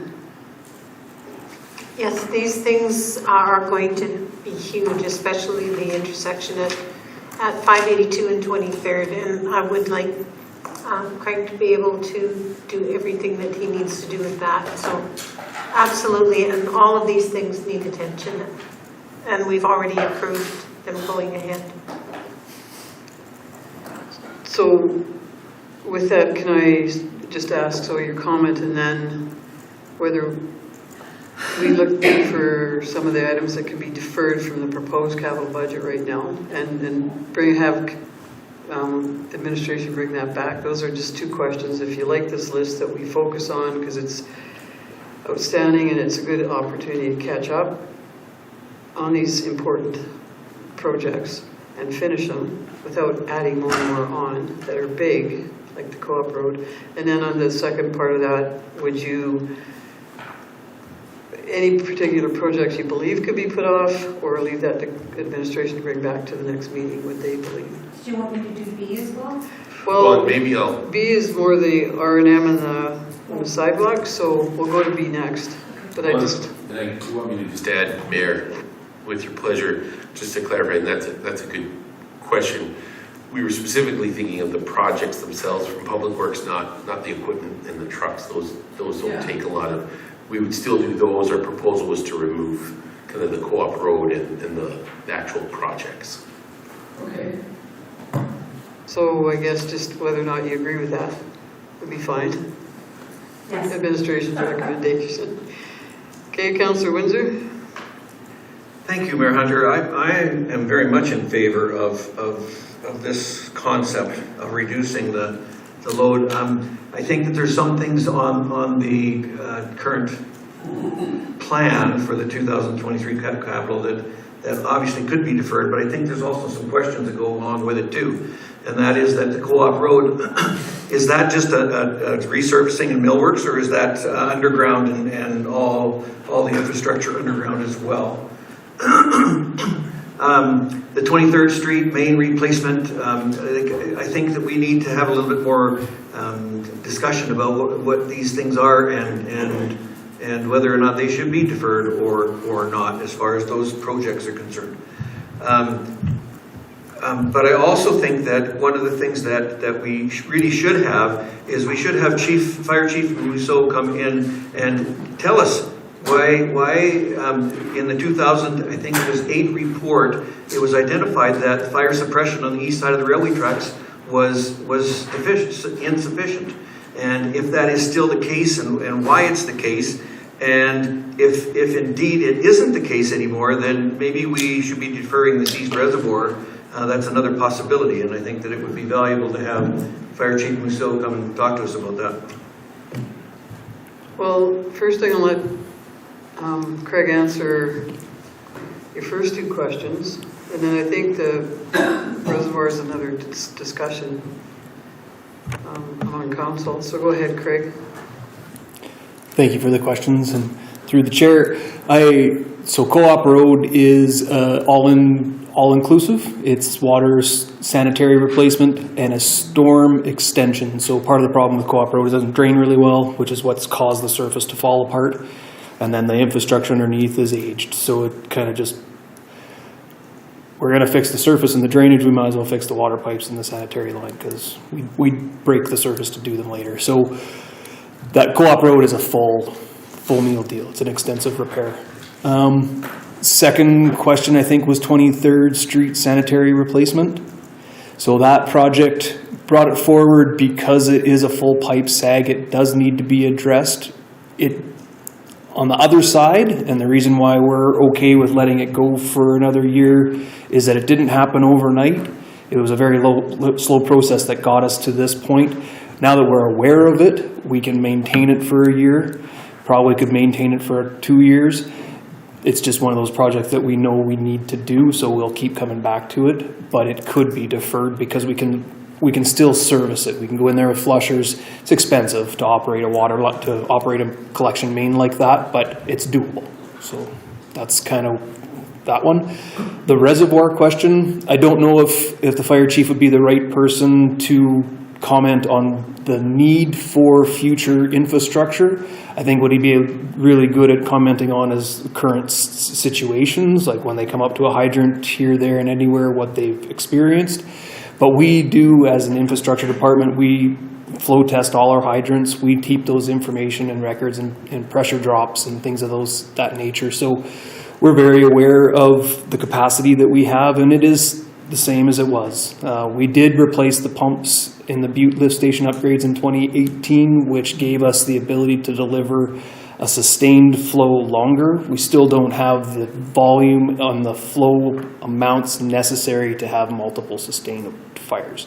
So that's kind of where we're at. So does that answer your question?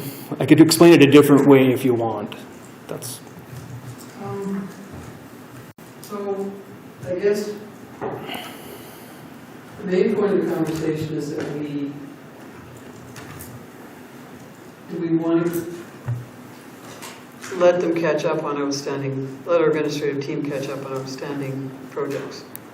And do you want to answer I guess the one about the water reservoir, it's a critical replacement at this point, or a priority replacement, and that hasn't changed. I guess is that your question?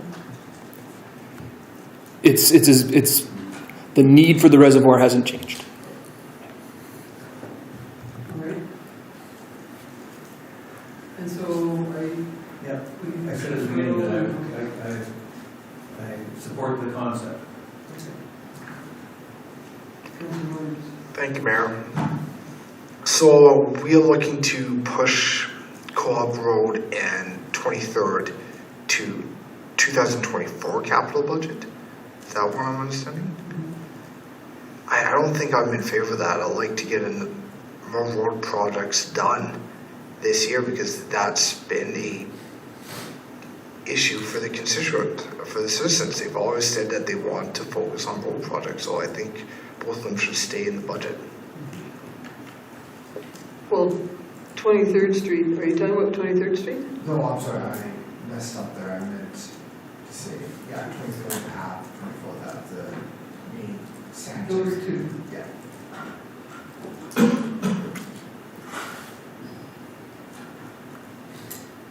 Deputy Mayor, any other comments? Or are you engaged?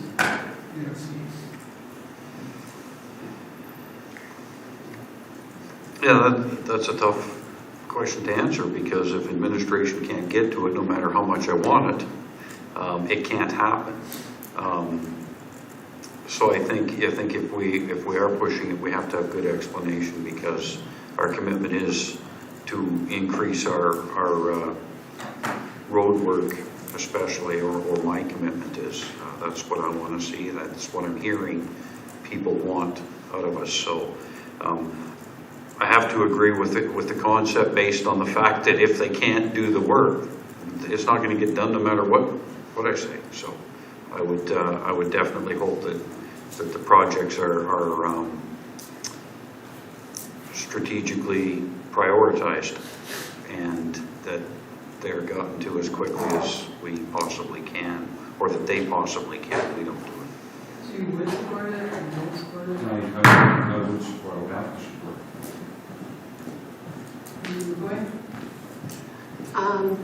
For the same reasons that Councillor Williams spoke to, I don't support this budget. Again, that's all we heard during the election was roads and sidewalks. And why would that be the first suggested cut, right? The road, like 20, the other roads that we were going to do, like Co-op Road and stuff. We've heard it over and over again. So I'm not in support of it. Okay, and just clarifying that we're not doing them, we're just deferring them so that we have a great big project next year that everybody's aware of, the 23rd and 582. So that kind of took precedence over anything on our multi-year capital plan, is my interpretation of that. So just so everybody's thinking those things. Councillor Baswick? Thank you, Mayor Hunter.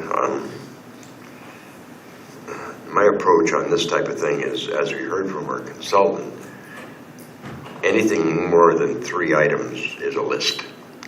So I would prefer to do 1 or 2 things well and complete them, than have a dream list of all this other stuff that we might want to do.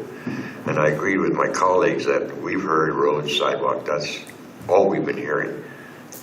Of course, the third thing on that list was a spray park, but that's elementary to what we're talking about here. As far as the East River Reservoir goes, I think I agree with Councillor Winslow that we could defer that. But realistically, let's just take 3 things, do them well, get them done, and the folks will be happy. If we make a list, like our last policies and priorities list we had was a whole page long. We never got any of it done. So we got to stop dreaming and be pragmatic and realist on this thing. Take 3 projects, do them well. We know they can, and the people will be happy, I believe. So is it a yes? There was one other, just quick question through the chair to Craig. On this 582 23rd Street intersection that we're talking about, how involved are we with manpower and finances? Maybe not, I know the finances, but the manpower side. Are we involved in that, or are we just observing and making sure they're doing it right?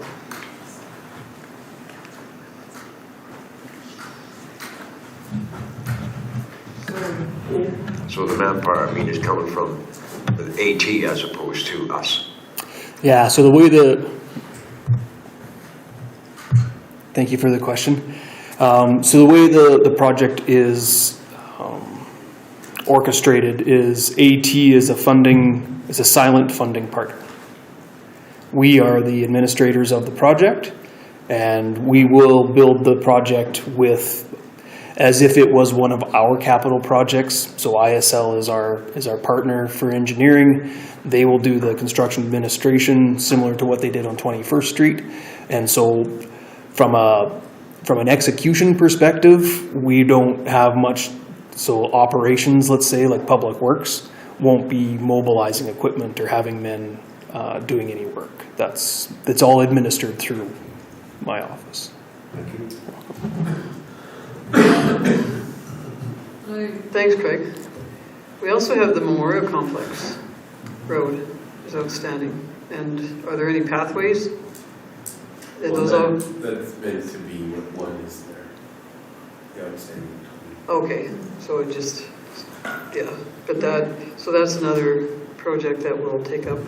And I agree that we need to catch these up and get them done. I think every year you add 3 more on and it just gets very, very overloaded. So I would support that we focus on our outstanding items for the next year, and when we get to B, we have another input to that because that's important too. And with that, though, I think administration brings back, based on the feedback here, which ones will defer to 24, because our multi-year capital plan will have to be updated too. So let's start again. Item B, Councillor Moore. I'm just going to start with you every time, I guess, or maybe not next time. Okay, I've heard that sidewalks, we could maybe pause that because we have been doing quite a bit of it. But on the roads, it says either reduced entirely or partially, and I hear like everybody else that they're talking about roads. I'm wondering if the mill and overlay project is perhaps maybe not as intensive for labor, and what it will do is remove something that is not to our benefit, not looking good, and make it into something that looks brand new and perfect, along with the other roads that we've done just recently. And so if possible, and again I would defer to whether Craig thinks they have the capacity or not, but it would be really nice to have that mill and overlay project done. So that's what I would like. And the rest of RNMs are okay for postpone. Councilor Windsor. Thank you, Mayor Hunter. I'm in agreement with the road RNM. I'm not in agreement with the sidewalk RNM. I think we've had that historically said it's $80,000. And the sidewalks on I think it's 17th, 18th, and 19th Avenues are not great. There's some serious deterioration there. There's some roots sticking up in some places, and there's breaks where it's not a level surface. And I think that we need to retain that. I think we need to continue with our sidewalk rehabilitation. I think it's really important. Okay. Williams? Thank you, Mayor. For roads, I would like it to stay at 250, but 200 I can live with. When it comes to sidewalks, I don't agree with eliminating it completely. I'm okay with dropping it down to where we usually have it at $80,000, but not completely eliminating it. There's a lot of sidewalks around town that need improvement and fixing up. Okay. So could the mill and overlay just all be done, the 2 years of projects? Does that make it, I'm just throwing a curveball here, because if we're doing the mill and overlay and there's 2 projects that run into each other, would that make sense to do them both and that be the R&M for the year? Thank you for the question. Yeah, with the mill and overlay, it was proposed as a 2-year project to take us from 20th Avenue down to the tie-in point where the new asphalt ends by Value Drug Mart. So it was broken up purely just because of the dollar value to go from A to B. Thought it might be more tangible to be able to chunk it up. It's absolutely doable in one go. And contractually, there's no difference if we're going to pull the plug on, or pull the trigger on add project. If it's twice the length, it's really no extra work. So The reason I ask that is just, it's such a visible road that we really see a need for improvement. And we've all talked about, so maybe that can, if we're doing our road R&M for 200 night, I'd like to see it stay but include those projects and then include those 2 projects. And that's likely, in my opinion, doable, and I'm not doing the work, so. But sidewalks, I appreciate the comments about those sidewalks, but at the same time, that's not necessarily the sidewalks that are going to get done this year. So that would be up to, go ahead, Craig. I have a plan for sidewalks and the R&M of it, so, you know, it can't be deferred if there are those uneven sidewalks, you know, the hazards and safety. yeah, and I appreciate the comment and the question. Sidewalks is a complex challenge for R&M. Reason being is for operation budget funding, the segments that we do are really small. So we do like 15 or 20 different small project areas spread all over the town, and it doesn't really look like much changed. You know, 2 panels changed here, 2 panels changed there, and you can look down the rest of the sidewalk and identify several more areas of replacement. So the money that's discussed here is operations, which is that 1 or 2 panel replacement, maybe take out a curb and put in a wheelchair ramp, an accessibility ramp, that sort of thing. But that's kind of the limitations of that funding pot. I think what we're starting to identify as a future need, or maybe more imminent need than future, is that we need to start a tangible, like a capital replacement program for sidewalks, where we're going to take a block and do from A to B without stop. And those projects, just like other capital projects, are relatively easy to manage because it's one spot. You come and you visit and you measure and you're done, and you pay for the measurement and it's all good. Whereas we do the 20, and sometimes those 20 spots were measured out to the 0.1 meter, but then the panel next to it wasn't as good, and then the panel next to it wasn't that good. So then those meters, they grow, and that's why I manage the budgets the way I do on that. But it takes a lot of personnel time to stay on top of those forever changing conditions over 20 different sites. And that's where some of these challenges with these budget values come from for the department, is just the human resources to manage that many sites is really challenging. So that's why we were kind of looking at this as maybe an opportunity, but respect your opinion. Change direction to capital rather than operational. Yeah. Okay, then I just have one final defense of my doing that mill and overlays. We had $375,000 really in the budget for R&M, because 250 we identified and 125 for this. So we did both of those. We still cut 150 from the budget, but get 2 very high visibility roads done. So that's why I looked at that as a thought. So those are my thoughts, and I look forward to that capital plan for sidewalks.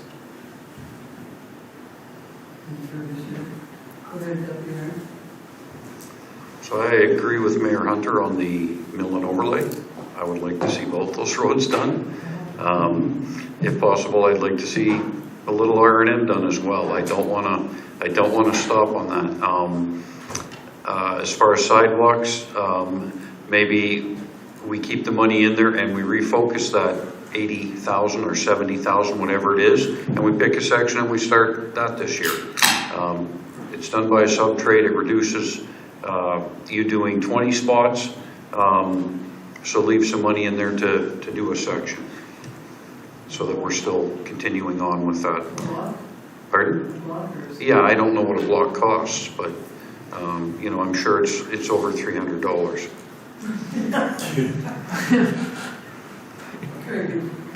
Through the chair and the CAO. Yeah, could Craig possibly give us a rough estimate of what one block of sidewalk would cost? He's on his computer right now. Rhonda, Ethan? Yeah. My block or your block? Not mine, I don't have any sidewalk in front of my house. That's something that changed.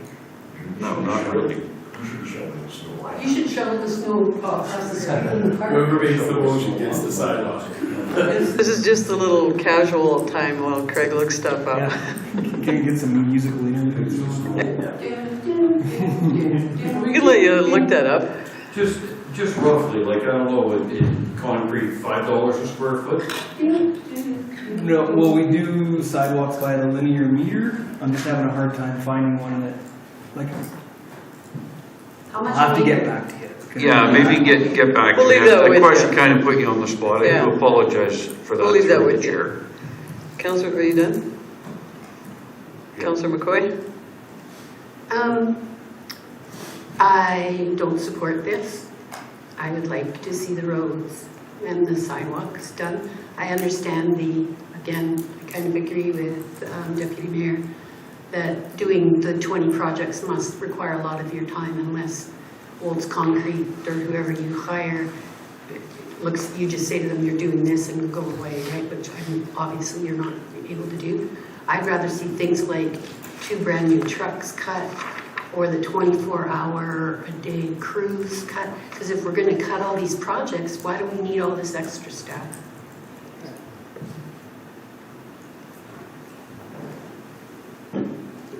I just want to clarify too that these projects are being considered so that we can catch up with those major capital projects that are already on the books. So if that helps, and go ahead. So that's a no, and then Councillor Baswick, go ahead. Thank you, Mayor. I broke a record, streets and sidewalks. I just want that to happen because it's what the people have been asking for, and they continue to ask for it. So however we make it happen, we have to make it happen. It's that simple. We've got some type of a budget set up for it, so I can't see why we can't move forward. And for the rest of the wish list, we can leave that aside.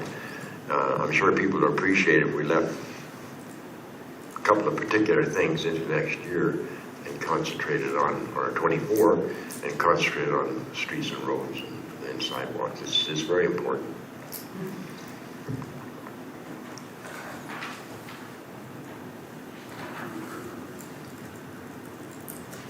And I appreciate all your answers, but I guess we're moving away from why these things are here, and it's not the funding, it's the time. It's the outstanding projects and the ability to get them done, plus add a whole bunch more on. So that's what our issue is. So that's why we're having the conversation. It's not that we don't want the roads and streets done. It's whether or not, will they just be deferred to 24 anyway because we've got 8 or 9 projects on the go. That's just clarification. Mayor Hunter, the whole purpose of my comment was, want to do what we do. I don't want to add more. I want to get 1 or 2 or 3 things done. I don't care what else there is coming down the road. That's, we can't do it. We can't do what we wanted to do and add more. We can't add more. We have to do with what we have, in my humble opinion. Sorry about that, but. No, okay. No. So I'm not sure what's written down on this, but we got motions coming on this. One more comment? We just went around about this. Go ahead. Thank you. Mayor, I guess based on what I just heard, I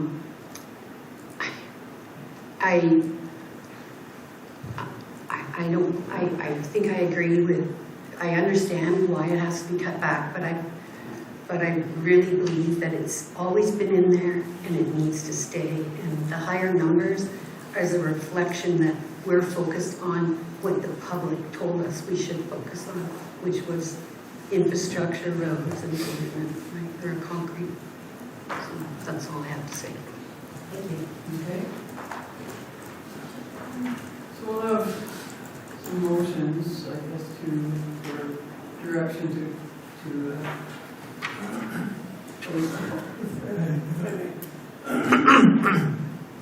if I may, Mayor Hunter, and that is that it concerns me to be deferring some of these things because our infrastructure funding is going to be cut by a 33% or more through the LGFF and when the transition occurs.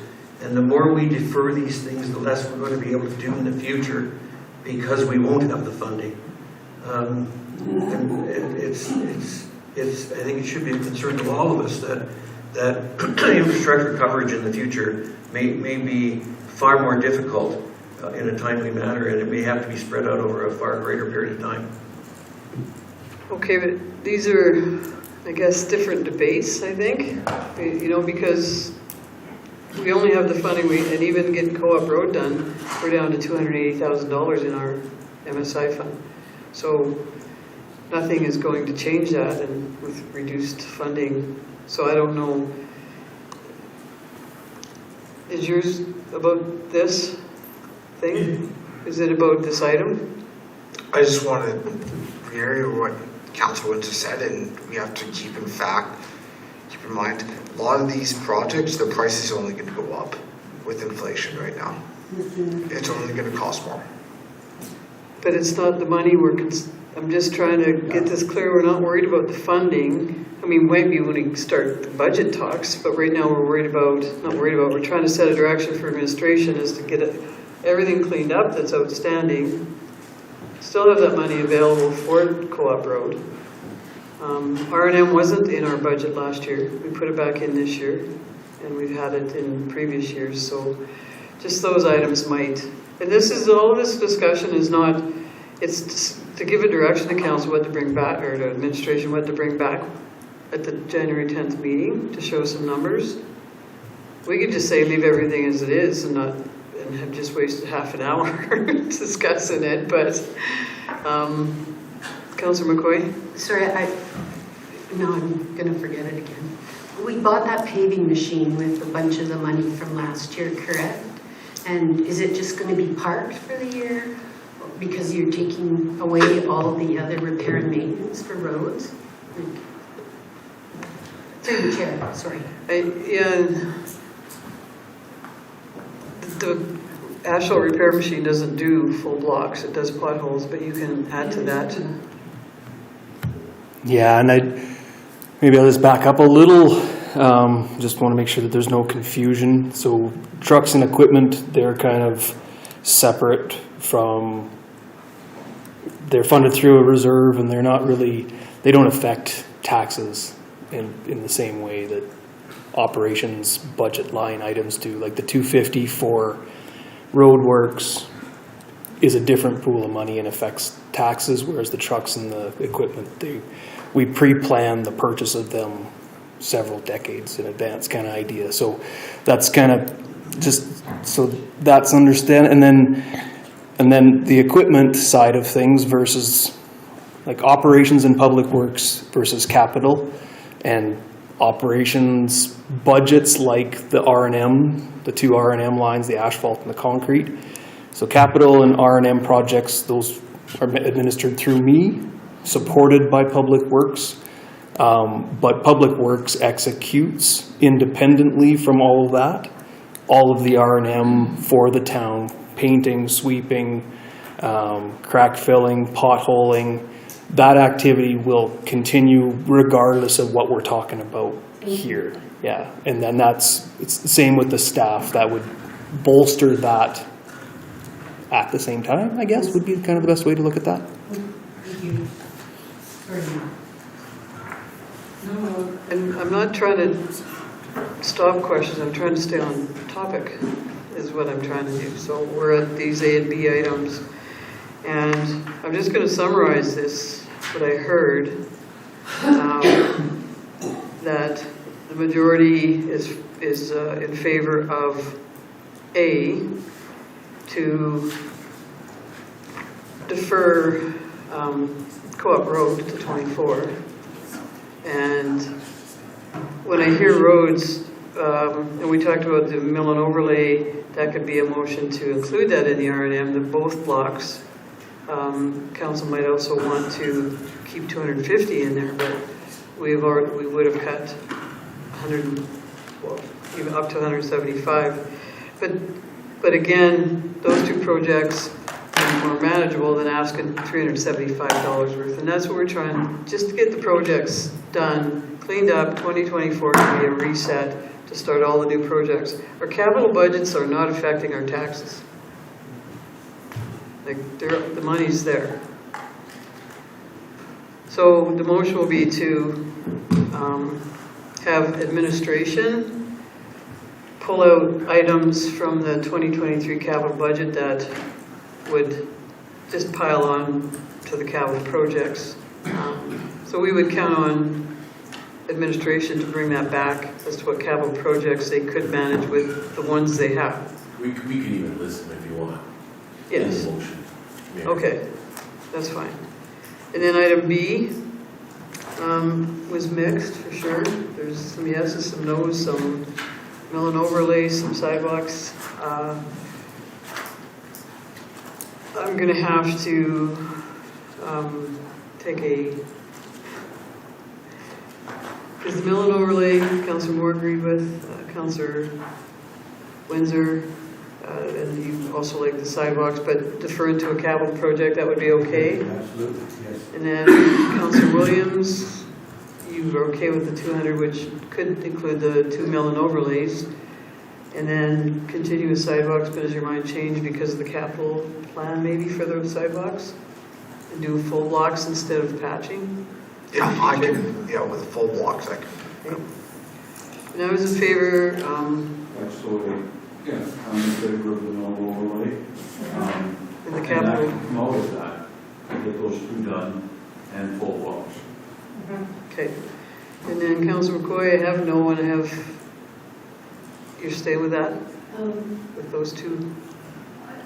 I'm no for A and I'm no for B, but I would accept that if we spend $105K for capital work, not so much repair, and say a bigger project, I could support it.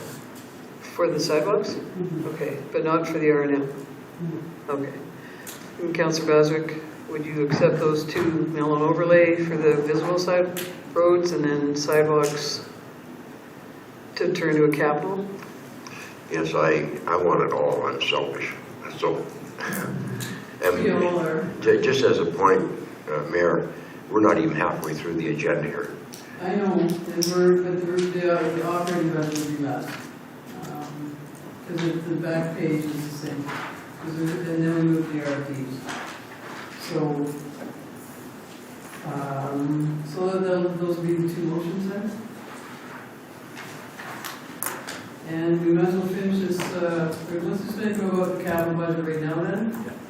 And budget talks are painful, I know, Councillor Baswick, but here we are. So the first motion, who would like to make that?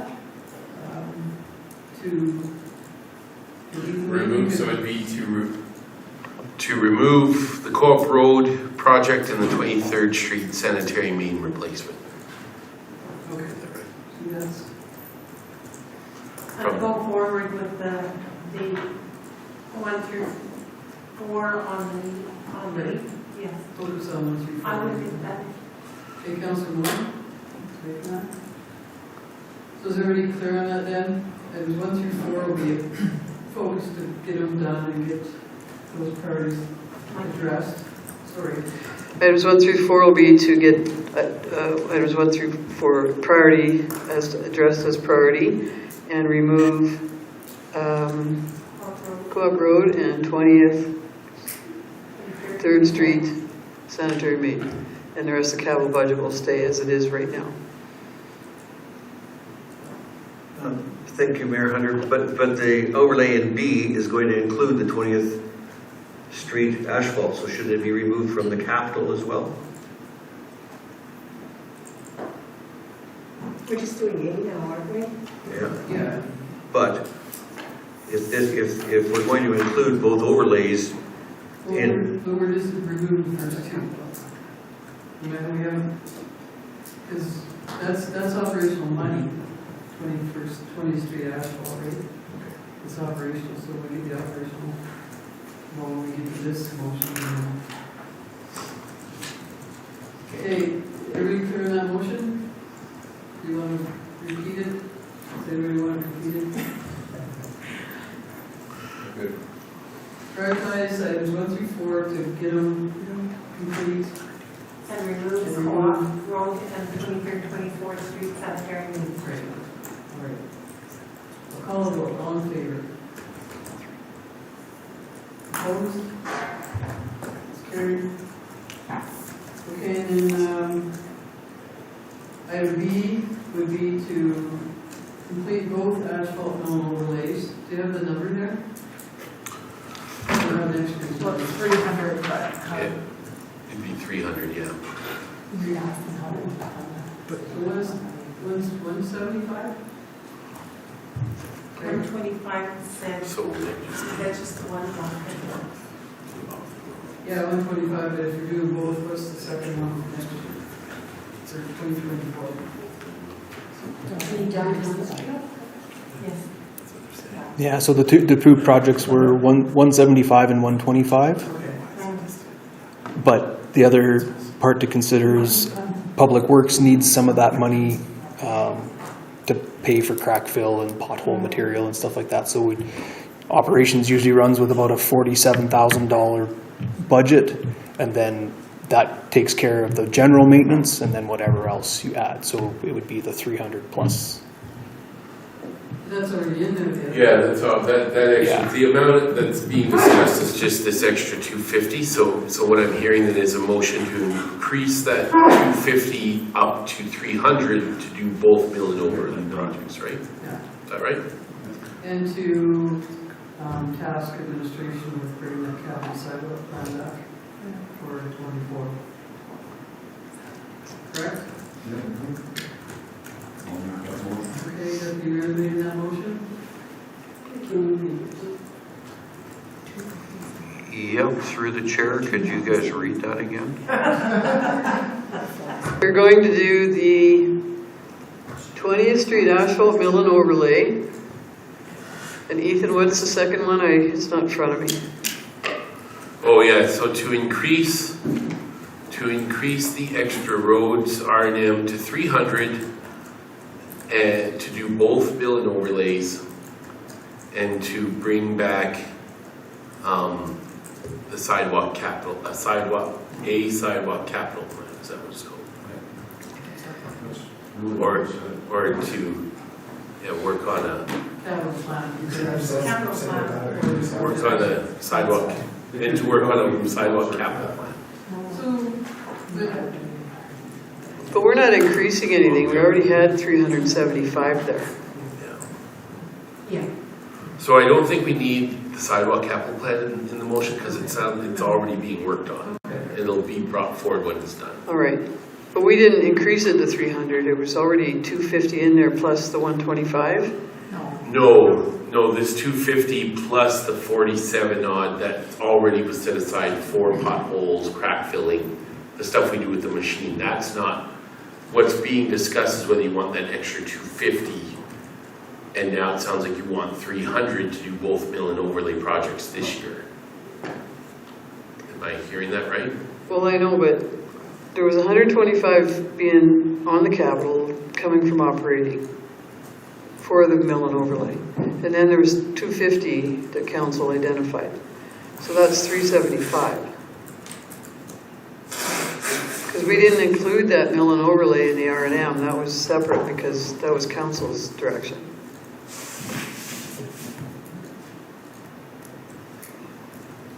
Through the chair. So included in the budget that was presented on December 3rd was $250,000 for roads R&M. Out of the 250, 125 would be towards that specific project. So there wasn't 375 in the budget. There was only 250. That's not what I understood, but when I was talking about it. But if that's the case, everybody is fine with that 300. Okay, so it's just to do this asphalt mill overlay for 20th Street and what other street? Just mill and I wish someone would just say that to me, what street it is. 19th Ave to 20 Ave, as well as 17th Ave to 19th Ave. Thank you. Okay, 20th Street though. Okay, all in favor? That's carried. Okay, we'll move to item 3. And this is just an adjustment based on a council motion and based on administration cuttings or adjusting something downwards, and I don't think anybody ever complains about something getting adjusted downwards. So Ethan, do you have anything to talk about here with this? I don't even know if we have to, because these are the motions, other than your. So, yeah, okay, so that one took care of the roads, RDM. Is there any interest in anything about the sidewalk RDM? Was there any conversation about that? Now that the roads RDM has increased, is there any? Okay, so if you want to remove that 105 from the sidewalk RDM, let's have a motion to do that. To move it to capital if the project goes this year. I don't want to remove it and then have nothing. Well, I think the capital conversation is a different thing, because that's something that'll be coming in. But this is under capital. No, I tied this RDM conversation because that's part of the things that add burden to the projects that get worked on. But this B is from the operating budget. So does anybody want to make the motion to remove the 105,000 in preference to see a capital plan? Councilor Windsor? Any questions on that before we vote? So the 105 will be removed from our operating budget. And it's going to be moved to And no sidewalk work will be done this year, and the capital plan will come back for 2024 to replace blocks at a time.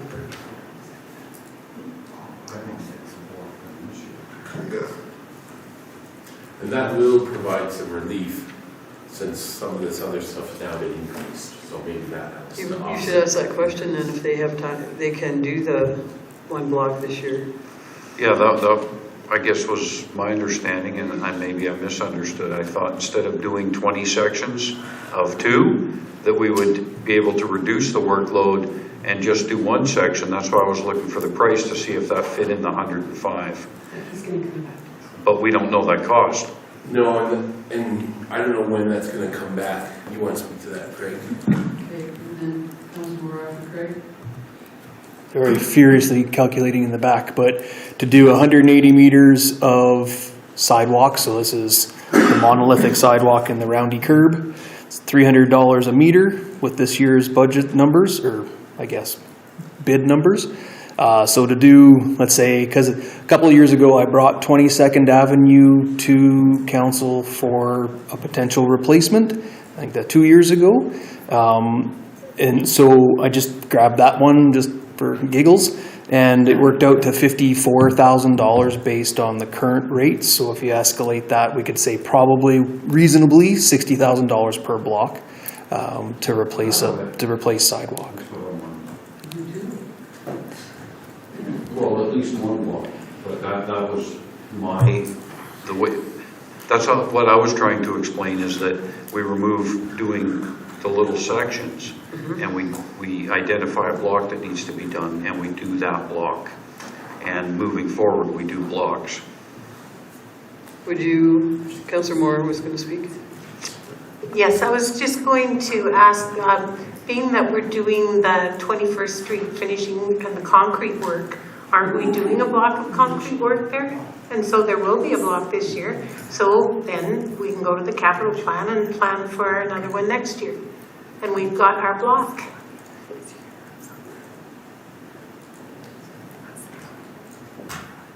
It's your topic. Is that the motion that would make sense, or? We don't need to have it. Yeah, no, I'm not trying to change the motion. I just wanted to make sure we were getting a whole block of concrete done, and that's the way that's the way we're going to proceed. Do we need to get a second block done? Well, now we may be adding that extra work that they're saying they don't have time for. So if we get a block done, I'm okay with that. I can accept that.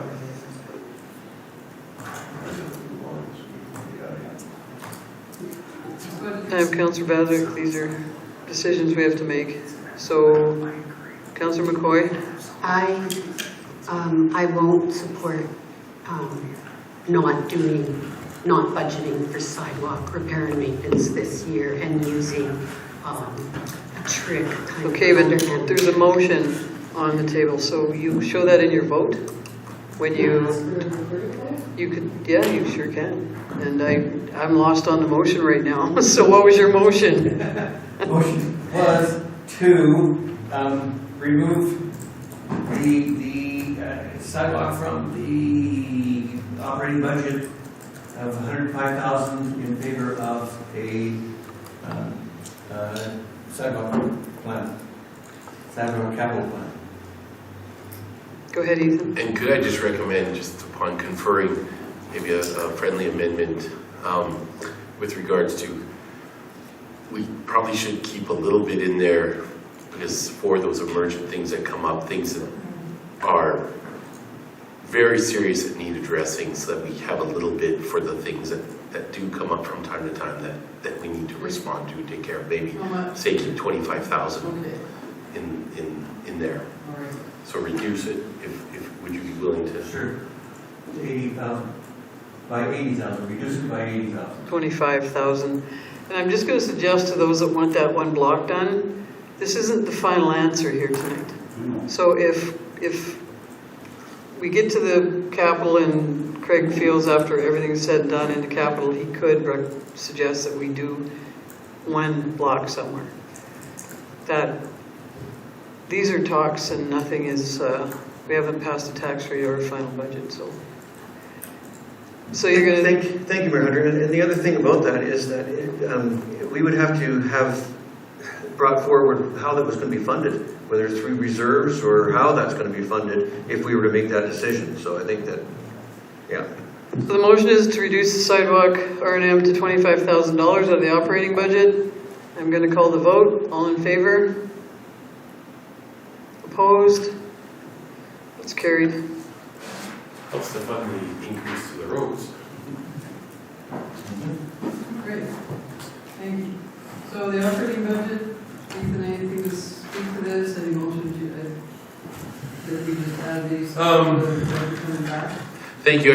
We start with just showing you some adjustments that we've made already there, based on the motions that came from in discussion from the budget presentation. So we show the Christmas lights, additional funds there, as well as the little bit of increased intern costs.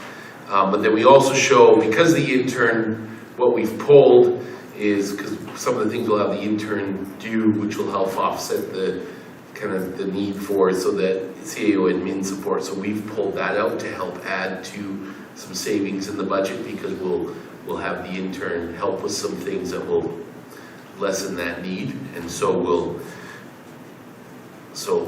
because of that, we've been able to help find some additional savings there. So as you can see, that's the new kind of updated number from those initial conversations. So we're down to that number there. And then we just have identified just some additional conversation pieces. So starting with that, and maybe we'll leave there the RFDs to be all done together. So we'll skip A for now and just go to B, just with the enhanced capacity. So we show the number there approximately that's currently in the budget for the +2 to Public Works to enhance that Public Works capacity. We also show in below that if you build it more slowly, to add just the one, that's an approximate number there.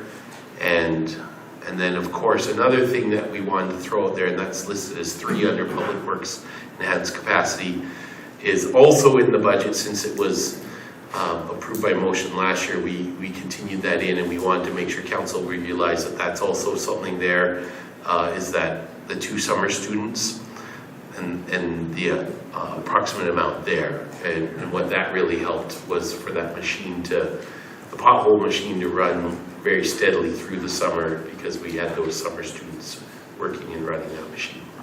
So with that. Well, I just want to say on the other side that please keep looking for those adjustments that you just found. So we appreciate that. That things come back to us with surprises and nice surprises. And I am gonna start with Councilor Bowser. Just, I guess we really want to get a feel.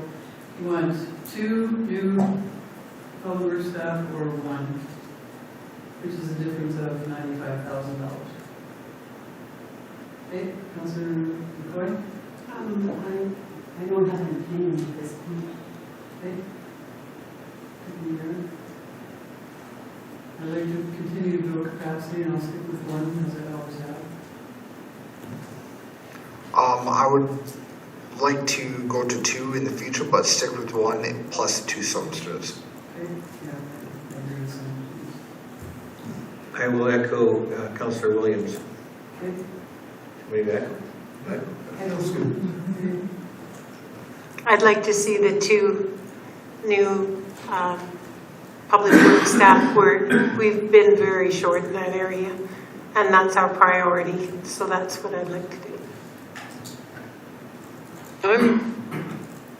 I'm interested in comments that I hear at the table about us being short in places, and what we're trying to add capacity for is a 7-shift rotation. So every department could probably use more staff, but if we're working towards a 7-day rotation, that's why I continue with the gradual plan. And I'm just interested in how short we really are with a 5-day work week, because I keep hearing that from a couple councillors, and I don't know that I've heard that. So I don't know if that's a tough position to put you in, because you want the staff, but my interpretation is we're working towards a 7-day rotation with these additional staff members. So that's why I can be patient to get there. But can you answer that, Craig? Does he dare wade into that? I was going to say, We should probably reassure him there's no consequences. I'm going to try. I don't know about that. Yeah, there's always consequences. As soon as you start yapping, there's always consequence. How short are we? It's an incredibly difficult question to answer. I think we have to measure the depth of the department against the capacity to do what's being asked of us.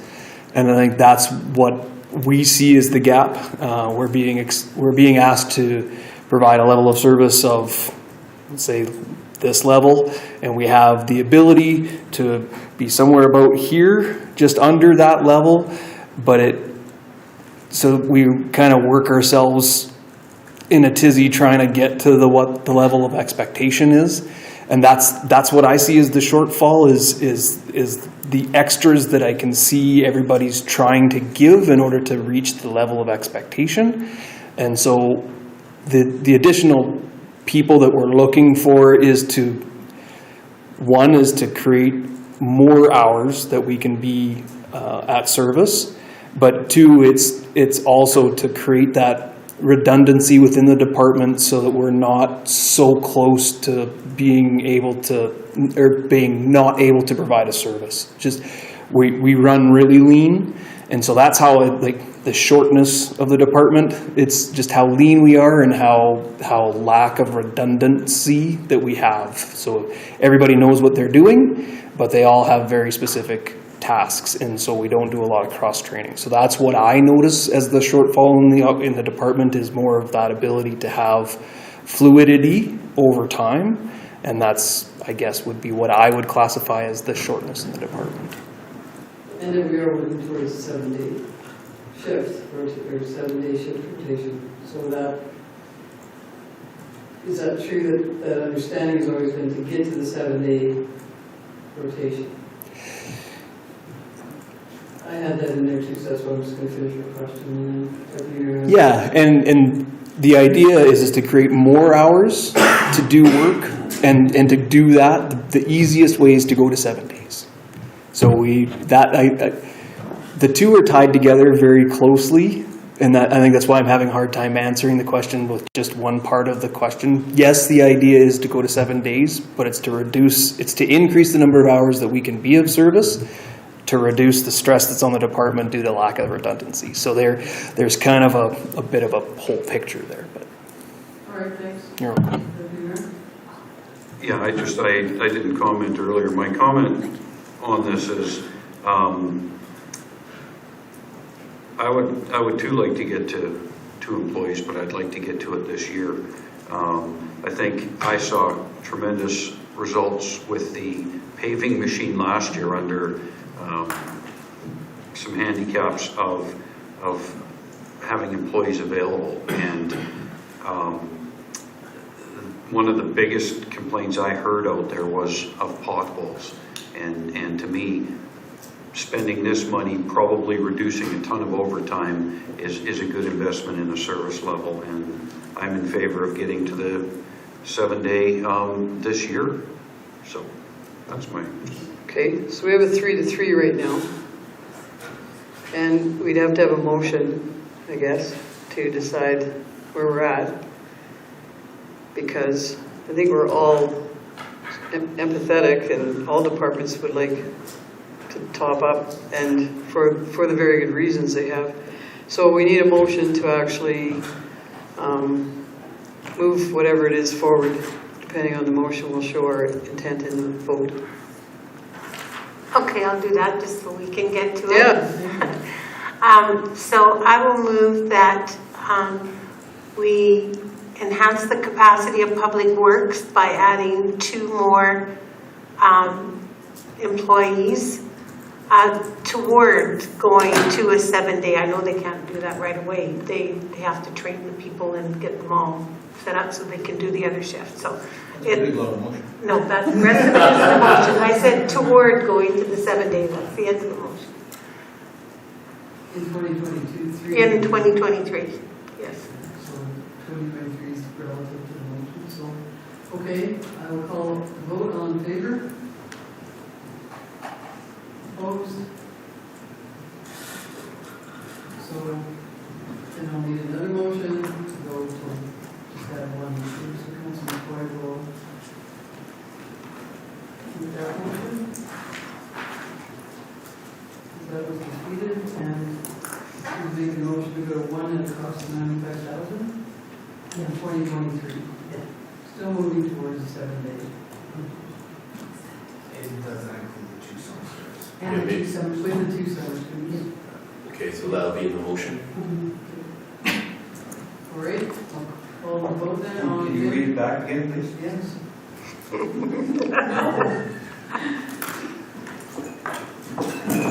you want me to say it? Yeah, please. To continue to build Ward's capacity by adding 1 public works position and 2 summer students for the 2023 year. That's Councilman McCoy. All the vote, all in favor? Opposed? Okay, that's carried. So there's 4-3 both ways, either in case you're one. They haven't changed your mind. They changed their mind. Yeah. Okay, so let's go to item 7.1, the real 7.1. That is on page 40. Great. Yeah. Page 40. So back to your agenda sheets. Yes, please. Okay. I'll make, oh, Jesus. Actually, you want to motion? To approve the commitment to the purchase and implementation of the Questica budgeting software operating and payroll module for 5 years beginning in 2023. May I ask a question? Yes, you can speak to that motion. Through the chair, you've got, this motion reads like we're choosing the first one. Is that correct? And I'd like to know admin's opinion on, like, next year, would you add the other 2, or how would that go?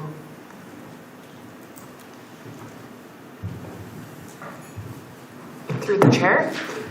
So yes, we are recommending to add the operating and payroll modules because that's where we believe that we'll see the biggest efficiencies with this technology. And then I think in the future, perhaps we might go there, but we'd want to make sure that it was the right fit first.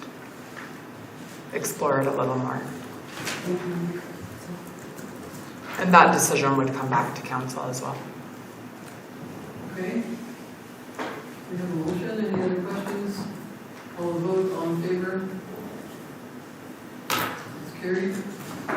So item 7.2, 2023 Israel Municipal Leverage Budget, and our chair of ICC will speak to that. Councilor Moore. Yes. You'll see in the first recommendation that the amount of the per capita is up. That's because our population, according to the census, is down. But we wanted to make sure that we were providing the same amount, but making it clear that we are funding above the level of most of the other municipalities, of course. So I am going to be doing one of these motions at a time, and I think that each one of them may generate some questions that members of the ICC would be willing to answer if you need a further explanation. So I would move that council provide an operating grant allocation of $48.20 per capita based on 2020 federal census, I think it's 2021 federal census population of 5,070 to Disbury Municipal Library in the 2023 operating budget. Included in the total grant amount is the 2022 Mountain View County funding of $40,225, which maintains the total 2023 operating grant funding of $244,383. Any questions? Councilor Windsor? Thank you, Mayor Hunter. I'm wondering where the 5,070 population came from, if it coincides with the funding that the town is receiving from the government through the MSI grant.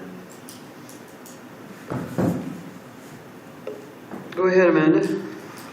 Through the chair, 5,070 is used because that is because the county uses that census as well to fund the library, so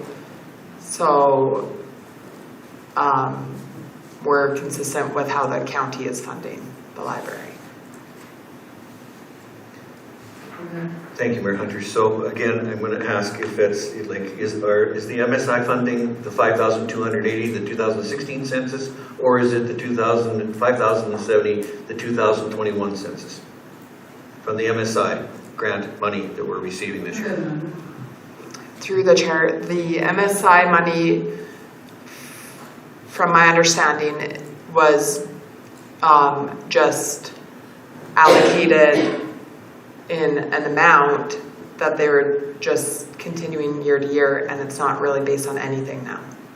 It's just the same amount we got the prior year. That was this year's, and then only, there hasn't been an update to that information that I've received for MSI. I don't know how the library is funded, though, because they get a library operating grant from the province. I'm not sure which population that's. In fairness, that motion gives them the same money, and if maybe we can ask Amanda to bring that information back in January, just because it's belaboring the conversation and the same amount of money, and if we need to adjust that, that's still our prerogative to go back to 5268, but it's still the same amount. So I think, we can have a motion to have that information brought back, but right now we have a motion to accept the 5070 at 244 at 383. And any other comments? Thank you, Mayor Hunter. Is the committee not recommending an increase then to the funding? Well, there's another motion coming. But that was the same as last year. Right. And there's more motions right now. And then it's in the RFD too, that the CPI is going to have to be addressed by council, but not tonight. So that, yes. And so the motion's on the table, I'll call the vote, all in favor? Opposed? That's carried. Okay, and Councillor Moore, go ahead. I move that council allocate an additional $7,691 one-time intern funding to the Disbury Municipal Library 2023 operating grant. All right. And that's what we gave last year, even though we thought it was 7,000, it was actually 7,691. Great. Question? Your hand's going up, so, and then Councillor McCoy, and then Councillor Williams.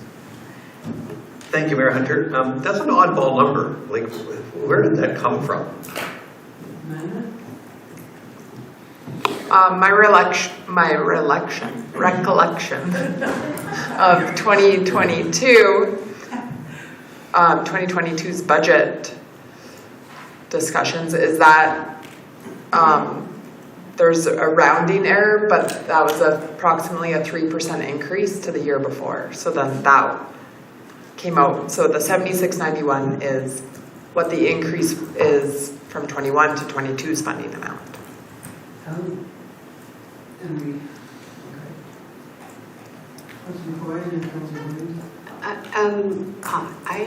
I would like to see them get 3% or of that, and I understand why you're making it a separate payment, because then it doesn't have to be annual, but why wouldn't we just wrap that into the 244, 383, and then actually state that we're paying a higher per capita, and then send a bill to the county for the same per capita dollars. Okay, we have a motion. You show that in the vote. And there's 2 more motions coming. I hope everybody read them, because they answer a lot of questions about how the funding will increase. And then our topic tonight in our closed meeting addresses a lot of this as well. So everybody has their agenda packages and the information is there.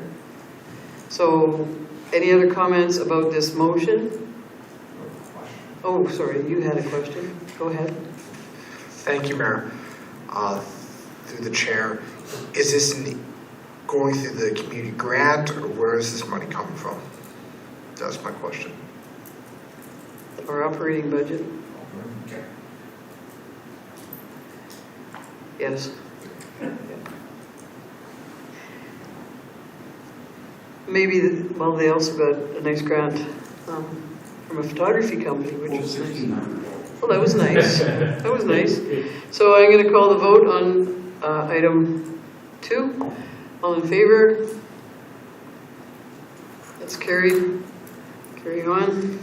I move that council encourage the Disbury Municipal Library Board to request the additional funding directly from Mountain View County for their 2023 library budget.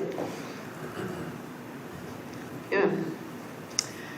Questions? Do you want to speak to that first? I'll let you speak to that. Okay. Well, Councillor McCoy has her hand up, but I can speak to it after, since I didn't make the motion. Thank you, Mayor. I guess what I'm saying is I didn't agree with this motion, because I think we're putting too much pressure on the library, and I believe that ICC should be strong enough to assist the library to get equitable funding from the county.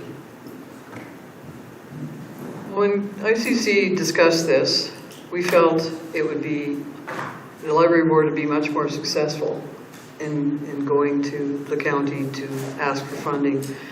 And because our council has already added additional funding, that would be relayed to the county, and it's not based on per capita, the 7691, it's based on funding to get them where they need to be for their budget until our other issues are resolved. So that's why we came up with that. I did talk to the library board chairperson about that, and she's totally fine with that. And I also offered that perhaps if they need support in putting together all the information and getting the letter and the presentation done, that they could certainly approach, you know, the manager could approach or the board could approach our administrative team for discussion. But to help them, because we're in this position right now where we want to see higher funding from the county. And this is a way for the library board to go present that, and the chairperson had no problem with that. I did discuss it with her. So they didn't open the agenda and see, oh, what? Any other comments or questions on that? I will call the vote then. All in favor? Opposed? That's carried. And one final. I move that council match any Mountain View County top-up funding received by the Didsbury Municipal Library to a maximum of $12,000, which would include the $7,691 additional allocation. And this one is to double their efforts. If they are able to get something that would bring us even a tiny bit closer to something that is less than half of what they should be paying, then they will double it by getting it, because we will match it up to $12,000, and I think that's a good incentive. Deputy Mayor and then Councilor McCoy. And just to be clear, if that's achieved, that's the $24,000, which brings them to what they've budgeted for this year. That would be exactly what they're asking for, and that's what we're trying to help them achieve. Thank you for that. Councilor McCoy. Through the chair, maybe you know, because being on ICC, what is the Didsbury Mountain View County population that they use, that they sort of pay us per capita? Do they have a new one, Amanda? From the census? Because it was 23. Yes. Through the chair, they have a new population. It was 2394. I don't have the new one memorized. I'd have to find it. Did it go up or down? It went down. Down? Down. Oh. Okay. At some point, I got that number. Thank you. Well, council would like maybe put that number out in regional council, but we can have you bring that back to our next budget meeting. Thank you, Mayor Hunter.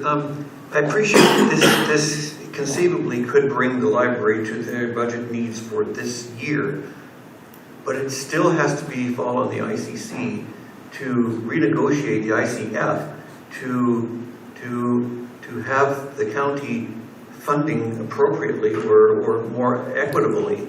And I don't want to lose sight of that. I don't want this to be just a one-time thing and the county say, well, then we did our thing and we're done. I think that it needs to be carried forward somehow, and I am not sure how.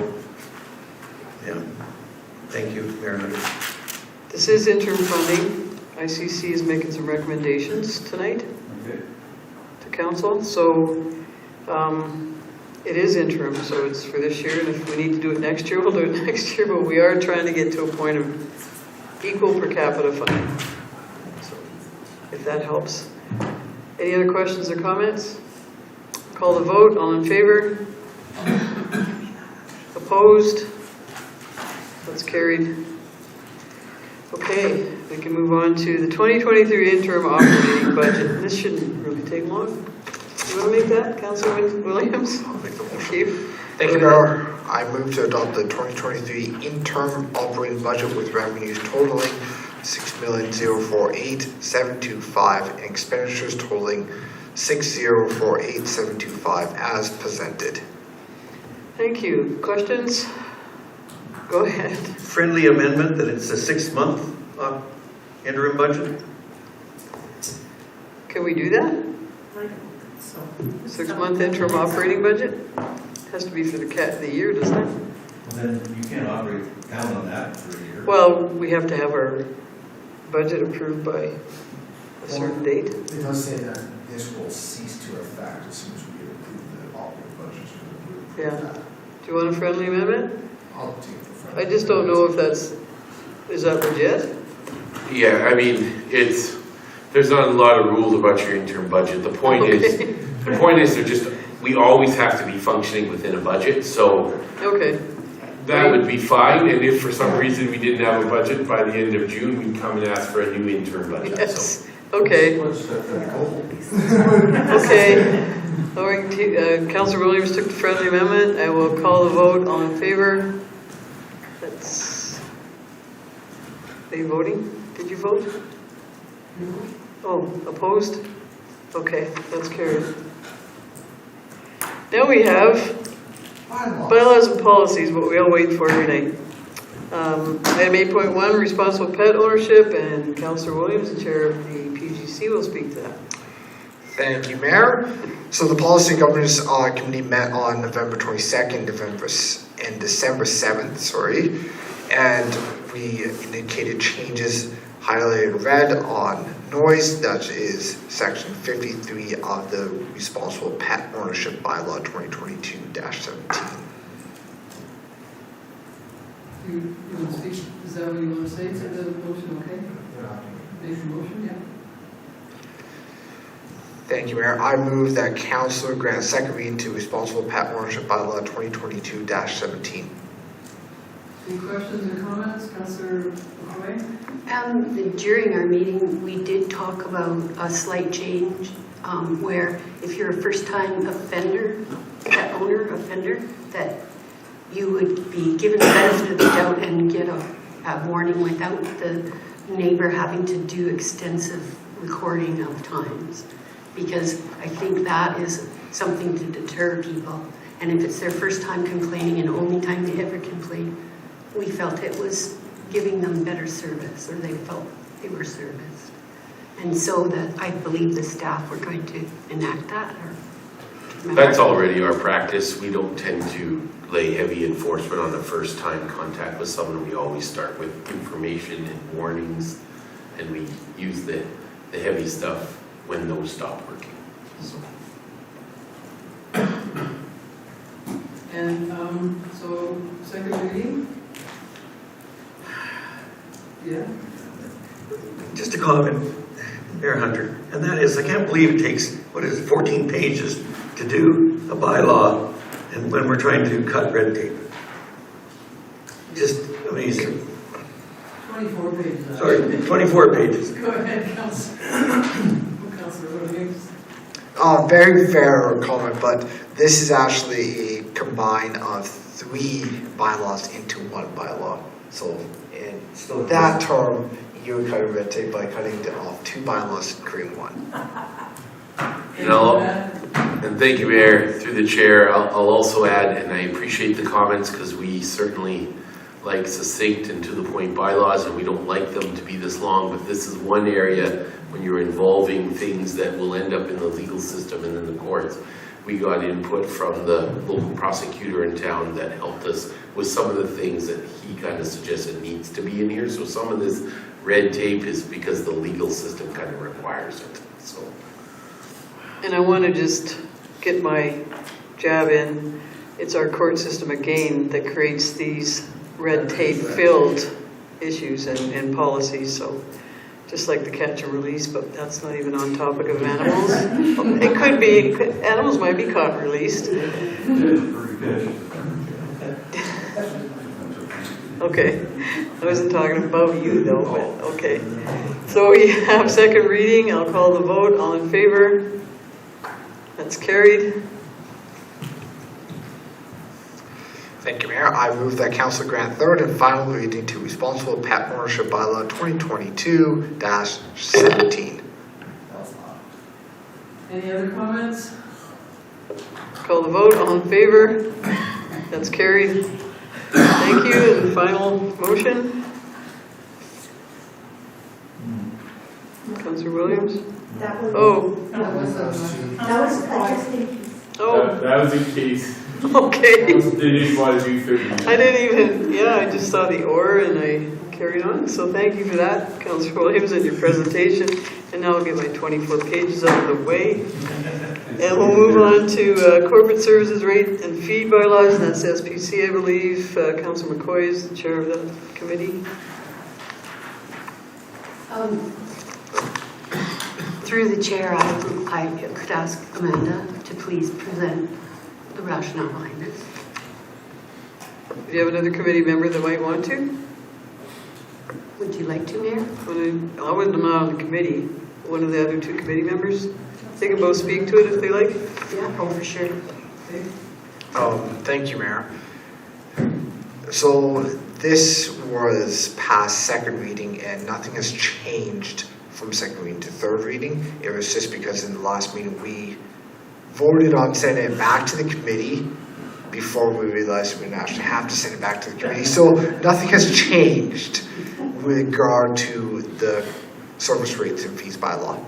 And we had to send it back to the committee because we were waiting to hear back from the RCP, and we did hear back saying that we can't collect payments from them.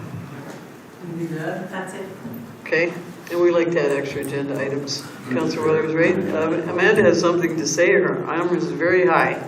Amanda Riley, our CFO. Thank you, Mayor. So the committee members are correct.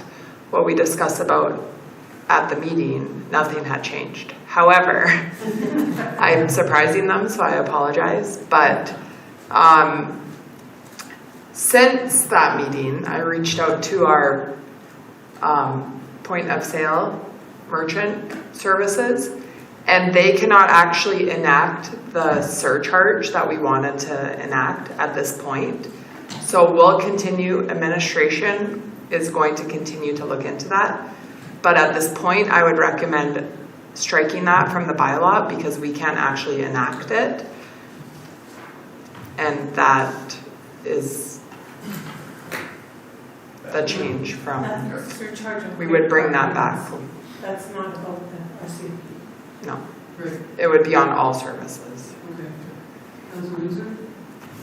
So, thank you, Mayor Hunter. So essentially, we're not going to have a surcharge on tax payments by credit card? Is that what I'm hearing? Amanda?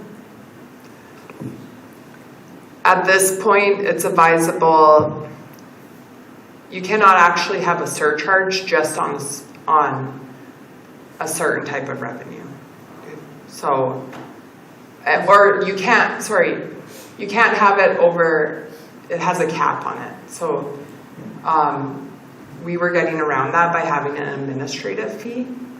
However, someone may be able to argue that how is that more administrative of an administrative burden than any other payment. So it was just recommend that all across the board, all the payments have the same surcharge. And but at this point, this legislation is so new that the merchant services that we work with can't implement it for us. So if we get more information, we can bring that back, and I'll be working on that early in the new year. Deputy Mayor and then Councillor Bowser? So could I recommend that we have an amendment to that motion?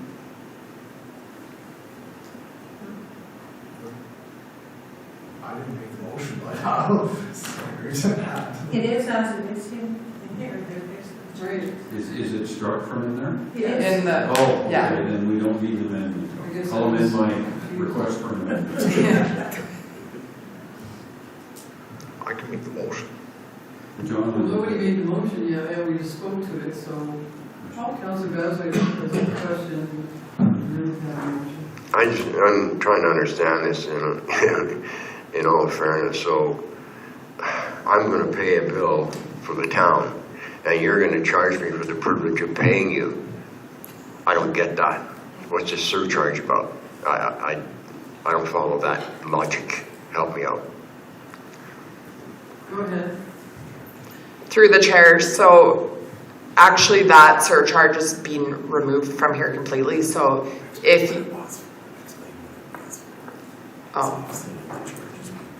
but yeah, the charge would have been to offset the charges that we pay to have credit card services. So certain cards are quite expensive, especially if they have like points or money back or travel that you get with it. And so that's what the surcharge is offsetting. They charge us to take that payment. I understand that, but it's like it's a cost of doing business.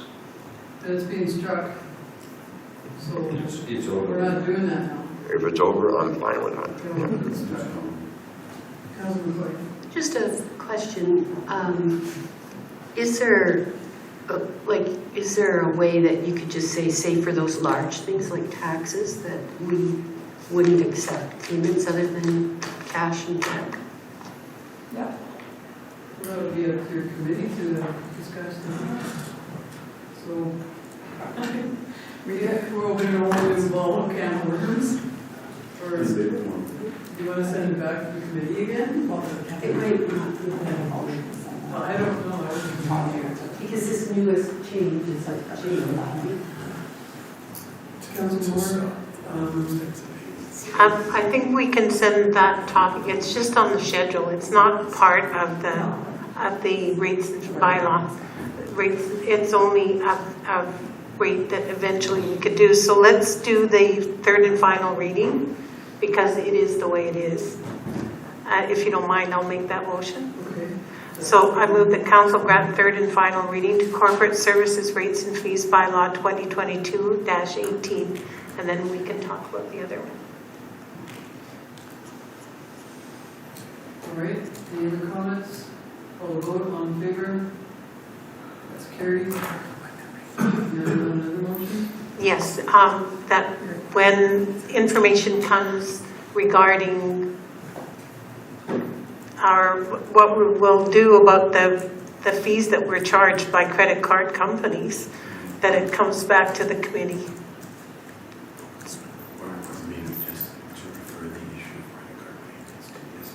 Okay, he'd like that we refer the issue of credit card payments to the Strategic Planning Committee. All right. Call the vote, all in favor? That's carried. Okay, so now we're at bylaw 2022-02, 8.3, the utility charges. That's Councilor Williams. It's SBC, isn't it? It will be. There will be. So, I was just going to make the motion. oh, well, we usually have the chair speak to it. At the last meeting, I had a broken foot, and so I attended by virtual. So actually, it was Dorothy that chaired the meeting. Okay, you want to speak to it then, or did you say that's? which committee? This came from your committee, didn't it? SBC. Okay. All right. I move that council grant second reading to utility Charges bylaw 2022-19 and refer it to the Strategic Planning Committee for review and recommendation. Is there a reason it's going back again? It just came from This second reading, we must be setting it back before third reading for a reason. Okay, Amanda, can you answer? Through the chair. Or you asked the question. Sorry. Oh, the water rates and see. Yeah. I didn't memorize that. Yeah, so we still have, well, Councillor Mazurek has a meeting tomorrow with the Water Commission that will inform the water rates and. I apologize, I didn't read that. Okay. That's our meeting tomorrow. That's right, Senator. Okay, so second reading, call the vote, all in favor? That's carried. Is that how we stay awake, Councilor Valley? Is that your signal? I heard water commission. You should just throw the word water. You text Amanda right away with that. So we have item 9, business, write-off uncollectible account. It's pretty self-explanatory, unless Amanda has something else to add. This is historical from our government decided they don't have to pay us things in taxes. So, do you have anything to add? All right, make the motion, Councillor Moore. Sure.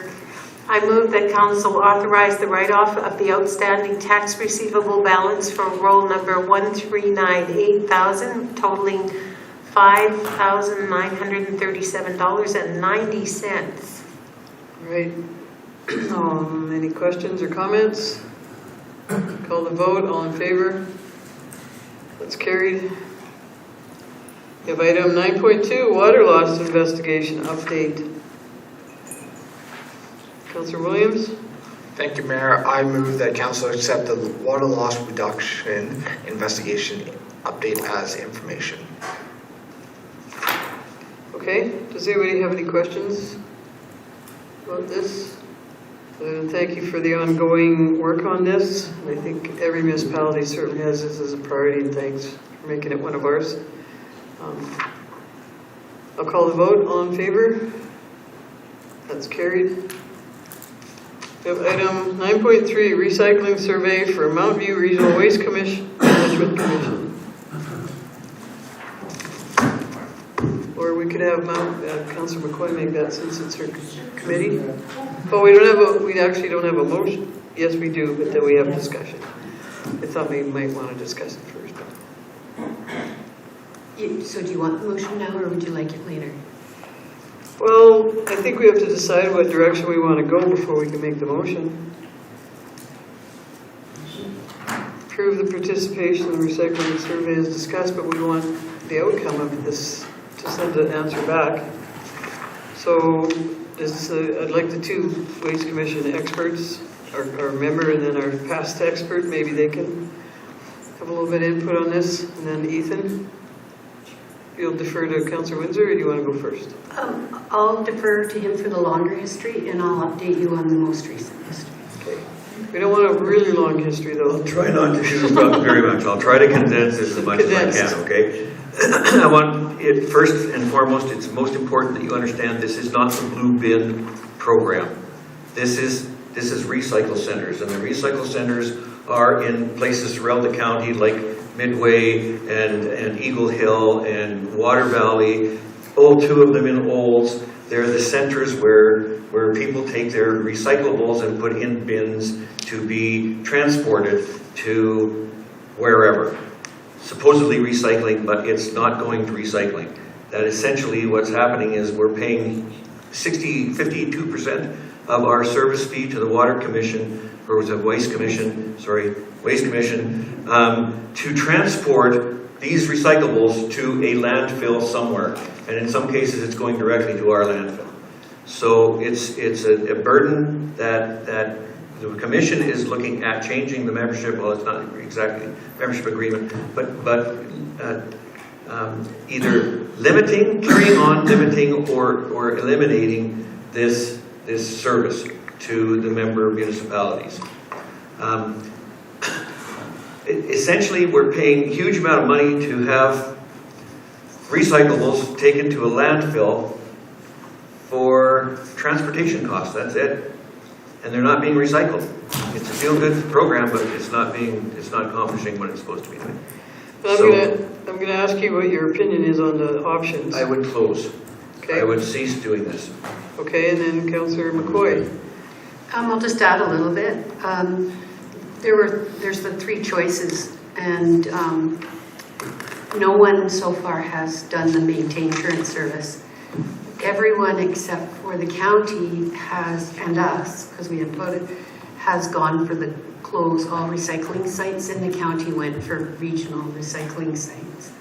It was brought up that we felt that we shouldn't be subsidizing recycle centers through the Waste Commission if the Waste Commission is getting out of the business of recycling, which is their intent. So what will happen at the end is we'll still have recycling.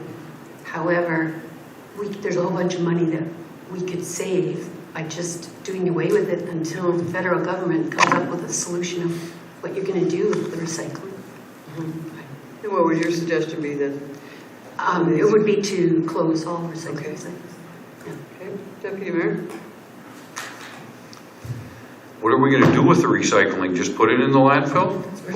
I know it's going there, but like the problem that I have, I don't know if anyone else in town would have the same problem, but by getting rid of my recycling bin, which is where I put all my cardboards and everything, it allows my regular bin, I only get that picked up every second week. It's not that bin. It's not your blue bins. It's not your blue bins. So I emphasize right off the bat, it's not your blue bin. Oh, okay. That issue's coming back as a Okay, separate sorry. I just see that recycle on the side of it every day, so. So why don't you take them to the big sea can things? Right. Thank you, Mayor. To further answer your question or give you a level of comfort, they're adamant that they aren't. It's that what all they're doing is saying, we are in the waste management business, we're not in the recycling business. And then it's up to us as a community as to whether we continue on with the program. But having said that, I thought you would like to know what we learned yesterday was that they have this expensive shredding kind of a machine. So all that recycling, they run it through the shredder, and so it's not taking up as much room as recycling would normally. So I guess that's not on the table, but yeah. And so we have two recommendations from. Are we ready to vote on this? Like I don't know if we need additional information if we're ready to vote because it's. What about survey? Like, I don't know why is this a survey? Well, that's what we're trying to get. Surveys. Those three Options. You pick one of the three. So the two Waste Commission members have suggested to say close. Check, Deputy Mayor. So do we have recycling centers in Didsbury? No. Not in Didsbury, but the Didsbury Recycling Center is at the landfill site. So, and it's important to note that this does not include the ERA, ERP recycling program like the oil and the electronics. It doesn't include those things. Those are separate entities. And they will continue on. Yeah, this is like cardboards and glass and tin and all that. And the Didsbury site is at the landfill. So we're not limiting people from being able to, they can still take this to the landfill. No. They can take it as garbage. As garbage to the landfill, yeah. We're not saying that you get something that's recyclable, you just put it in your garage. Oh, they can if they want. What we're trying to discuss here is you want to do the survey, not anything about how we recycle or anything about recycling. I want to know. Well, it's relative to our. This stuff. It's relative to our vote. Because we can suggest they keep the containers in specific communities, like it's suggesting, or we can just close them all because they're going to the dump anyway. So it's relative to how you vote to some people, and it might not be to others. So, Just one other thing, a factual thing that you remember probably is that it costs so much more for the recycling. Like they're charging, like say $200 a ton for garbage. Well, I think it's more than that, but then they're charging $800 or $900 for the recycling because they kind of have you, right? and in fairness, Councillor McCoy, that's in this RFD for everybody to have read. So thank you, though, that you've highlighted that, but it is in here. If I may, we are not recycling. We have not been recycling. We're not going to recycle. So let's get on the program that it ain't going to happen. I don't care what you want to do. Councillor Baswick, that's what we're trying to decide. Do we want to close all recycle centers? Or do we want to, our two commission members have suggested that, maintain the current service level, regional recycling sites, close all recycling sites. So I need a motion. Okay, let's have a motion. The council approved participation in the recycling survey for the Mountain View Regional Waste Commission, and that we vote to close all recycling sites. Okay, thank you for that motion. We have all the information. I'm not going to ask for any other comments. I'll call a vote. All in favor? Because it's all in the RFD. Thank you for that. So, Joyce made that. Councillor McCoy, I'm sorry. Fire call for EMS. Councillor Williams. Thank you, Mayor. I move that council accept the report on fire calls to emergency medical services as information. Okay, and we brought this back. You read why we brought this back, but our mayors of South Central Alberta is kind of keeping tabs on this, so when we get more reports back about how it's affecting them and the costs and whatnot, it doesn't affect us as much, but I think it's something to keep on the radar. Any other comments? Call vote, all in favor? That's carried. And we have winner of the council Christmas card contest. Councillor Williams. Thank you, Mayor. I move that council awards, the one that I was going to say is page 99, as the winner of the council Christmas card competition. Well, what I wrote down, if I might, to capture everything about Christmas, 93, which were the bells, 99, which was the moose, 100, which was Santa, and 98, which was the tree, Mary, and Jesus. And we could put them on the card in all four of them could accommodate that. So if that helps. Yeah, and kind of put them like they were on the pages, but in a nicer way. Would you accept that from me? Any, Councillor Windsor, anybody else on that? Did you like? I really like 99. Yeah, I do too. I'm fine. I just thought we'd capture all of Christmas in the card and include more kids. I think it's a great suggestion, Mayor. I also think you could maybe have X amount of cards printed of one picture and then the other. Like when you buy a box of Christmas cards, there's a variety of them. There's 4 panels to a card. Oh yeah, and yeah. Yeah, so this can be the front and then this can be the back. Yeah. Okay, good there? Yeah, just make sure that it's all on, so there's 4 panels, one design is a picture on it now. Yeah. And could we send a card back to all the winners?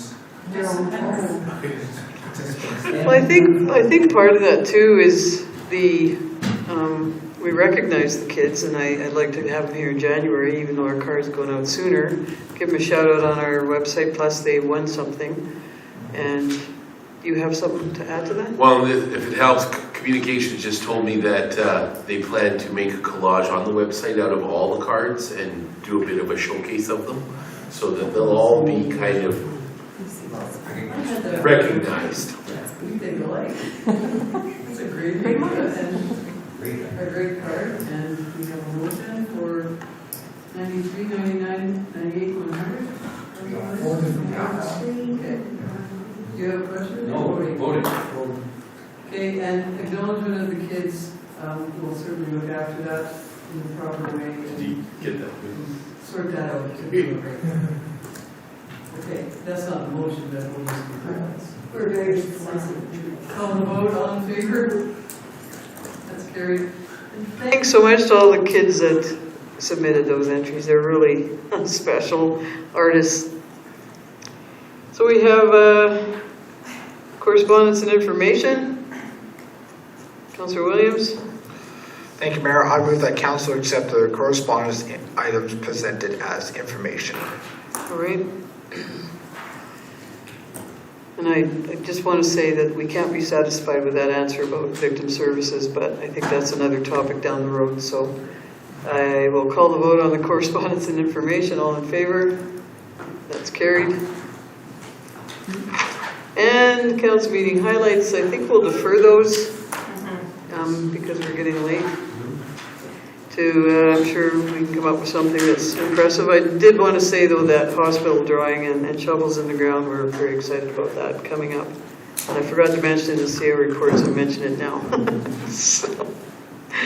And any questions?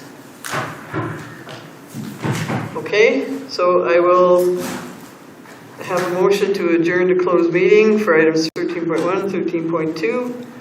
As per the FOIP Acts, Councillor Moore, all in favor at 9:25. So carried.